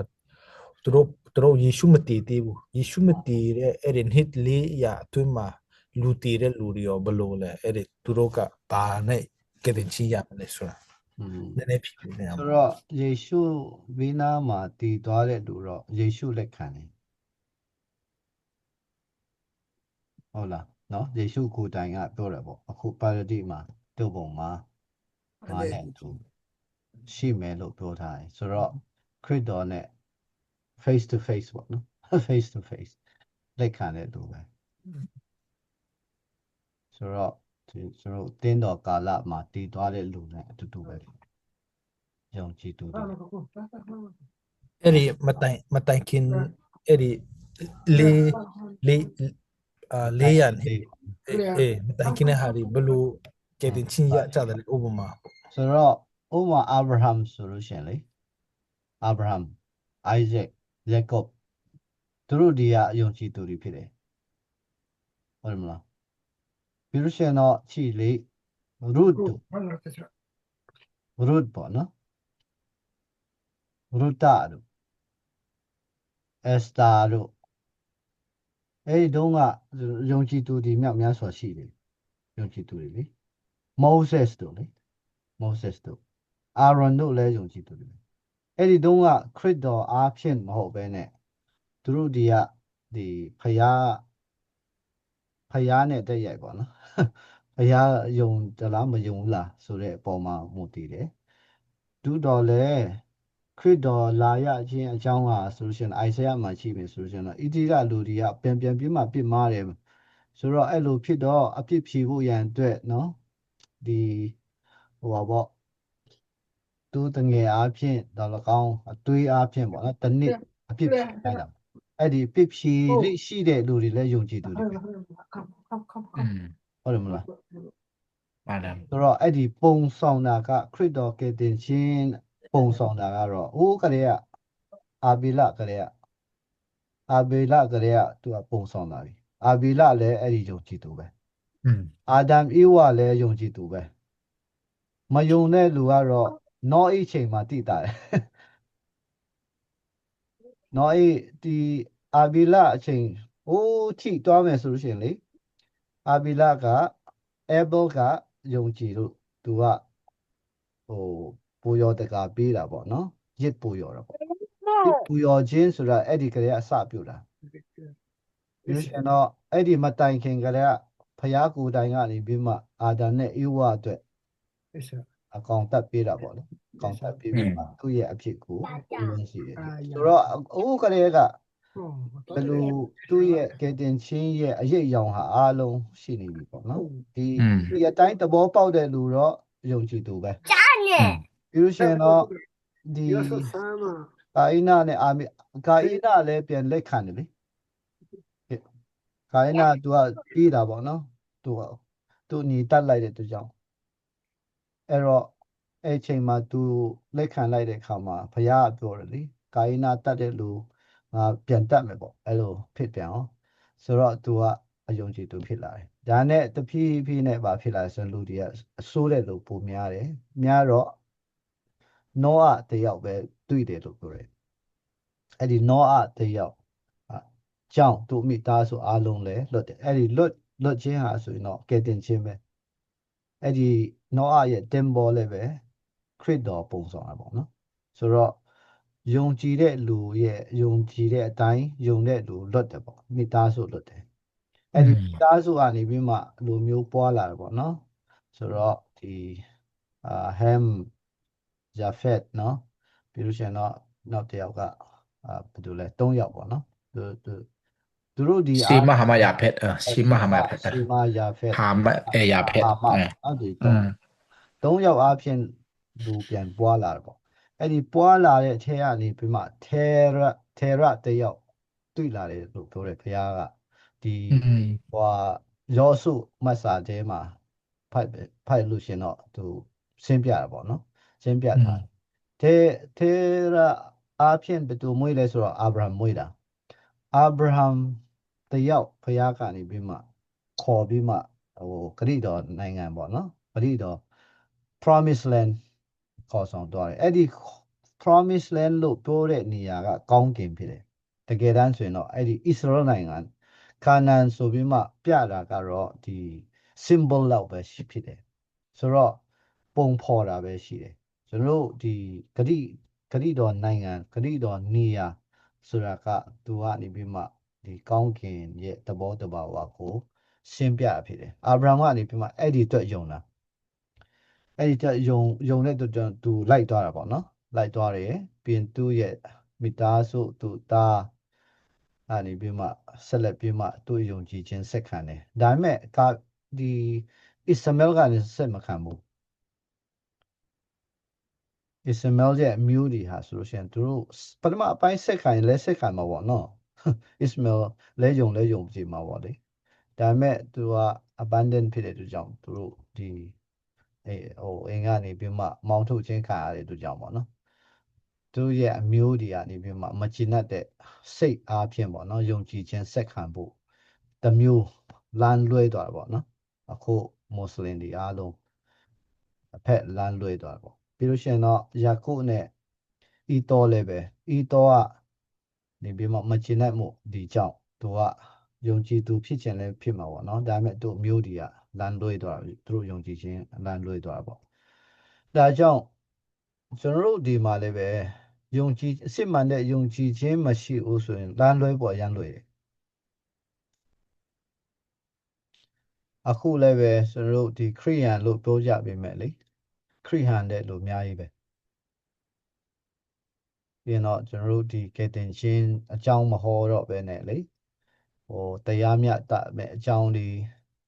လို့ခွင့်ရေးတွေဟောတဲ့လူအများကြီးပဲဟုတ်မလားဒါကြောင့်ဒီကယ်တင်ခြင်းနဲ့ဆိုင်တာဒီပြီးလို့ရှိရင်တော့ဖရာရဲ့ချစ်ချင်းမေတ္တာဒီမဟာရှိစားခြင်းဒီဦးစားပြီးတဲ့အတင်းတော်ဒီအဲဒီပြီးမှအဲ့ဒီယုံကြည်ခြင်းကိုဆက်ခံတာဖြစ်တယ်ဒါပေမဲ့ဖွံ့ဖြိုးရေးတို့တရားမျှတခြင်းတို့ခွင့်ရေးတို့ဟောပြီးဆိုရင်သူတို့တွေကလမ်းလွဲနေပြီလေတဖြည်းဖြည်းဝေးနေပြီပေါ့နော်ယုံကြည်သူဖြစ်လျက်နဲ့ဝေးသွားပြီပေါ့နော်ဆိုတော့တကယ်အတင်းတော်ရဲ့အလုပ်ဆောင်မှုကတော့ဘာလဲဆိုရင်တော့ကယ်တင်ခြင်းပြီးတော့မဟာစီစားချက်ဒီနှစ်ခုအားဖြင့်ဖရာရဲ့ဂတိတော်ပေါ့နော်ကောင်းကင်ရဲ့ယုံကြည်တဲ့သူတွေကောင်းကင်နိုင်ငံယုံကြည်တဲ့သူတွေကနေဆက်ပြီးမှဆက်ခံတော့မှအဲ့ဒီယုံကြည်ခြင်းဆက်ခံလို့ရမှာဖြစ်တယ်အဲကြောင့်လဲဒီကယ်တင်ခြင်းစိတ်ချမှုအကြောင်းရဲ့ပြီးလို့ရှိရင်တာသနာလုပ်ငန်းရဲ့ဒီနှစ်ခုကတော့မွန်မြတ်ဆုံးအကြီးမားဆုံးဒီယုံကြည်ခြင်းရဲ့ယုံကြည်ခြင်းဆက်ခံရမယ်ပေါ့နော်အာဗြဟံရေပေါ့နော်ဆက်ခံလာတဲ့ဒီယုံကြည်ခြင်းမျိုးဖြစ်တယ်ဆိုတော့ဆက်ပြီးမှအဲ့လိုမျိုးဖြစ်ရမှာဖြစ်တယ်ဆိုတော့ဒီလိုမျိုးယုံကြည်ခြင်းရှိတဲ့သူတွေကတော့ဒီသွားရင်လည်းရှင်လိမ့်မယ်ဆိုတာအားလုံးရှင်မှာဖြစ်တယ်ကျန်တဲ့ဓမ္မဟောင်းကျမ်းကလွယ်ဖြစ်ဖြစ်ကနဦးကပဲဖြစ်ပြောပေါ့နော်ပေါ့အဲ့ဒီကိုင်းနာကလေးကပေါ့နော်မယုံကြည်တဲ့သူတွေကတည်သွားပြီပြီးလို့ရှိရင်တော့သူကဆက်နေတာပေါ့နော်ဆက်နေတယ်ဘယ်ချိန်မှာနိုးမလဲဆိုတော့ဒီဖွဲ့တွေကမယုံကြည်တဲ့ဖွဲ့တွေကပလင်ပြိုပရတရားစီရင်တဲ့ချိန်မှာပဲနိုးတယ်ပေါ့ပြန်ထမှာအကုန်လုံးထမှာပြီးလို့ရှိရင်တော့အတင်းတော်ကာလမှာတည်သွားလို့လည်းအဲ့ချိန်မှာထမှာတရားစီရင်ဖို့ပလင်ပြိုတရားစီရင်ဖို့နော်โอเคပြီးတော့အဲ့ဒီယုံကြည်သူတွေကလက်ချမှာတက်လာမဲ့လူတွေကတော့ဒီအဲ့ဒီယုံကြည်သူတွေကလက်ချမှာဒီတဲ့လူတွေအရင်ထမြောက်မယ်လို့ပြောထားတယ်တက်စလောနီကထဲမှာနော်ဟုတ်နော်ဆိုတော့ယုံကြည်တဲ့လူတွေအာဗြဟံယုံကြည်ခြင်းရှိတဲ့လူတွေအဲ့လိုမျိုးယုံကြည်ခြင်းရှိတဲ့လူတွေတချို့တွေကတော့အတင်းတော်ကာလမှာယုံကြည်သူတွေပဲရက်ချမှာသွားမယ်လို့ယုံတဲ့လူလည်းရှိတယ်ကျန်တဲ့လူကဒီ second coming မှာရှင်ပင်ထမြောက်မှာပေါ့နော်အဲ့လိုမျိုး ခွေချတဲ့လူတွေရှိတယ်ဒါပေမဲ့အဲ့ဒါတော့ဖျားလက်ထဲမှာပဲရှိနောက်ဆုံးတော့နော်ဒါဖြစ်ကူဖြစ်ရမယ်ဆိုရင်ပြောလို့မရဘူးပေါ့နော်ဒါပေမဲ့ထမြောက်မှာဆိုတာကတော့ယေရှုကိုပြောတာပေါ့ယုံကြည်သောသူသည်ဒီလင်းရှင်လိမ့်မယ်လို့ပြောထားတယ်ဆိုတော့ယေရှုပြောတယ်ဆိုတော့ကျွန်တော်ရှင်းပါပဲလေဘယ်ချိန်မှအထမြောက်မလဲဆိုတာတော့ဖျားလက်ထဲမှာပဲရှိတော့ဒါနေငါတို့ခမဖျားခဏတော့လာထိုင်ကောင်းမယ်ခွေးရှင်များရေးမိဟိုက eschatology မှာကျတော့သူတို့ကနည်းနည်း view တွေပေါင်းဟို3 ခုလောက်ရှိမှထင်တယ်တချို့ကတော့ Ben Emilian ဆိုပြီးတော့မှဘာမှသူကမဟောဘူးအဲ့ဒါတချို့ကျတော့လာချင်းနဲ့ချင်းလာဆိုတော့အဲ့လိုမျိုးလဲရှိတယ်သူက eschatology 3 ခု 4 ခု view လောက်ရှိလိမ့်မယ်4 ခုလောက်ရှိမယ်တချို့ကတော့လည်းချာမယုံတဲ့လူလည်းရှိတယ် view တွေလည်းရှိတယ်လေအဲ့ဒါဖာချောလက်ချာဆိုလည်းတချို့ရှိသေးတယ်နော်အဲ့ဒီမှာဟိုအလေတုံးဟဲ့ရအလေမှာအဲ့လိုတချို့ဒီဗိဒန်ကြီးကာလာအလေမှာအဲ့ဒီခါမလဲအကြီးချင်းကောင်းတဲ့လူတွေပေါ့အဲ့ဒီချိန်မှာတော့ဒီထမြောက်မဲ့လူတွေပေါ့နော်ဒီဗိဒန်ကြီးကာလာအတော်တွင်9နှစ်တော်တွင်မှာပေါ့နော်3နှစ်ခွဲချိန်မှာထမြောက်မဲ့လူတွေကပရမပိုင်းမှာပေါ့နော်ခရစ်တော်တက်တည်ခံများပေါ့နော်အတီခံကြမယ်အဲ့ဒီတီခံသွားတဲ့လူတော့အစဉ်ပြင်ထမြောက်မယ်အဲ့ဒီချိန်လောက်တော့ရပေါ့ပြီးရင်တော့အဲ့ဒီလူတွေကဒီလူကိုယ်တိုင်ဝင်သွားတဲ့လူလည်းရှိမှာပေါ့လူကိုယ်တိုင်နေတဲ့ထောင်အုပ်စုချင်းမှာဝင်သွားတယ်အဲ့ဒါတော့နံပါတ်နဲ့ရေးထားတာဟုတ်ဗျာဒီကျမ်းထဲမှာလေ1,440လားရေးထားတာအဲ့ဒီအဖွဲ့တွေပဲဖြစ်မယ်ကျန်တဲ့လူတော့မဟုတ်လားဘူးကျူးရီသူကတီတန်လေးဝေမျိုး1,400ဆိုပြီးတော့ပါမျိုးပင်ငမင်းမျိုး1,400ပမာဏအဖြစ်အဲ့ဒီလူတွေပဲတီတန်အဲ့ကြောင့်ဂျေဟောဝါတွေကအဲ့ဒီဟောနေတာသူတို့ဂျေဟောဝါတွေကငါတို့ကအဲ့1,400နဲ့သူတို့အဲ့လိုမျိုးပြောကြတယ် 7-day Adventist လည်းပြောတာဟုတ်လား Adventist တွေအဲ့ဒါနဲ့ငါတို့လည်းအဲ့ဒီ1,400မှာပါအရင်တော့ debate လုပ်ကြတယ်ကျွန်တော်အဲ့ဒီဂျေဟောဝါတွေနဲ့ခင်ကြတယ်ဆို debate လုပ်တယ်ကြည်ချမ်းစာကတပါးမျိုးသားမပါဘူးယူတာလူမျိုးဣတေလလူမျိုး12ပါးထဲကပဲပြောတယ်ငါတို့ဣတေလမဟုတ်ဘူးလေလို့ပြောလိုက်တော့သူလည်းယူတာမျိုးဣတေလအမျိုးလို့ပဲပြောတာဟုတ်အဲ့တက်တီခါချက်တင်းလေးတော့ငါတို့ဖြစ်တယ်တဲ့သူကပြောတယ်ငါတို့မဟုတ်ဘူးငါတို့မပါဘူးဒီမှာကြည့်ဟိုကျူးလူမျိုးတွေပဲပြောထားတာအဲ့ဒါကြောင့်ဒီကျမ်းစာမဖတ်သေးဘူးဆိုတော့ကျွန်တော်ပြောနောက်မှပြန်လာဆွေးနွေးမယ်ဆိုတော့ကန်ဘလက်မှာနေတော့သူအိမ်ပြန်တာဟုတ်ကဲ့ဟိုဆရာမပြီးခင်မှာကျွန်တော်တို့ဘယ်ချိန်ကနောက်ဆုံးလဲဒီ subject December နောက်ဆုံးပတ်ကျွန်တော်တို့က3ပတ်ကြံသေးတယ်နော်3ပတ်ကြံတော့အခု presentation ready ဖြစ်တဲ့သူတွေဒီနေ့စမလို့ပြောတာပေါ့နော်ဒါပေမဲ့Simon presentation နဲ့ကျွန်တော်ဆွေးနွေးကြ ready ဖြစ်တဲ့သူတကယ်မှလူနှစ်ယောက်တိုးမှကုန်လမ်းtiêuနေလေချောင်းဆိုတော့လာမယ့်ပတ်ကြရင်တော့ ready ဖြစ်ဖို့လိုမယ်ကျွန်တော်တို့ခုကတော့နေရာမရတော့ဘူးတင်အဲ့ဒီတခုကျွန်တော်ပြန်တာခစ်ဆန်ပါခေါ်လိုက်တယ် rice နဲ့လာတယ်အဲ့ဒါဟိုတယ်လဲတာနာမည်ခဏနာပေးတယ်ကျွန်တော်တို့ကားမောင်းတယ်ဆိုခဏနာကူးရတယ်အဲ့ဒီအတူဘယ်လိုဖတ်တယ်လဲတစ်ပေကျွန်တော် rice ဆန်လာပါခေါ်လိုက်သူကျွန်တော်အင်္ဂလိပ်လိုတော့ text မကြည့်ရသေးဘူးဘယ်လိုခေါ်လဲ RENAISSNANCE Renaissance လို့ခေါ်တယ် Renaissance ဆိုတာကRenaissance နော်ဟုတ်ကဲ့ Renaissance ဟုတ်ကဲ့အဲ့ဒါပါခေါ်လဲအဲ့ဒါကတော့ဒီဘယ်ချိန်ဖြစ်မလဲကျွန်တော်တို့ဒီ modern မတိုင်ခင်လားမသိဘူးနော်theory build သူပြန်လဲ note ထားအောင်လုပ်တဲ့အတင်းတော်လို့ဒီမှာကျွန်တော်တို့အဲ့ point လို့ကျွန်တော်လောလောဆယ်တော့ဖတ်ထားတာdictionary မြင်ရမှာဆရာကြီးကမြင်တော့Renaissance ပေါ့နော် ဒီမှာ Rewi- transformation ပိုင်းဖြစ်တယ်နော် so tradition က transformative European period of cultural artistic intellectual revival လို့ခေါ်တယ်ပြီးတော့ဒီ middle ages ကနေပြီးမှပေါ့နော် modern မရောက်ခင်လေးမှာဆိုတော့ middle age ရှိတယ်မလား middle age middle age အခုကျွန်တော်တင်ပြပြီးတော့ အခုတော့ 21st century ဖြစ်နေပြီပေါ့ modern က 20th century 19th century 20th century တွေက modern ခေါ်တာနော်ဒီမှာတိုင်ခင် middle age ဆိုလို့ရှိရင်တော့ဟိုလောက်ဒီ mid ပေါ့နော်ဟိုAD 1000အနေပြီး one ချီနော်AD 1000ကနေ AD ထိတော့ middle လို့ခေါ်တယ်AD 15th century နဲ့ 19th century ကြားပေါ့နော်အဲ့ဒါနော် okay ကျွန်တော်okay အဲ့ဒါကျွန်တော်ဖတ်တော့နည်းနည်းပါပါဖတ်တာ dream မဖတ်အဲ့တော့ကောင်းစီဖတ်တလို့ဟုတ်ကဲ့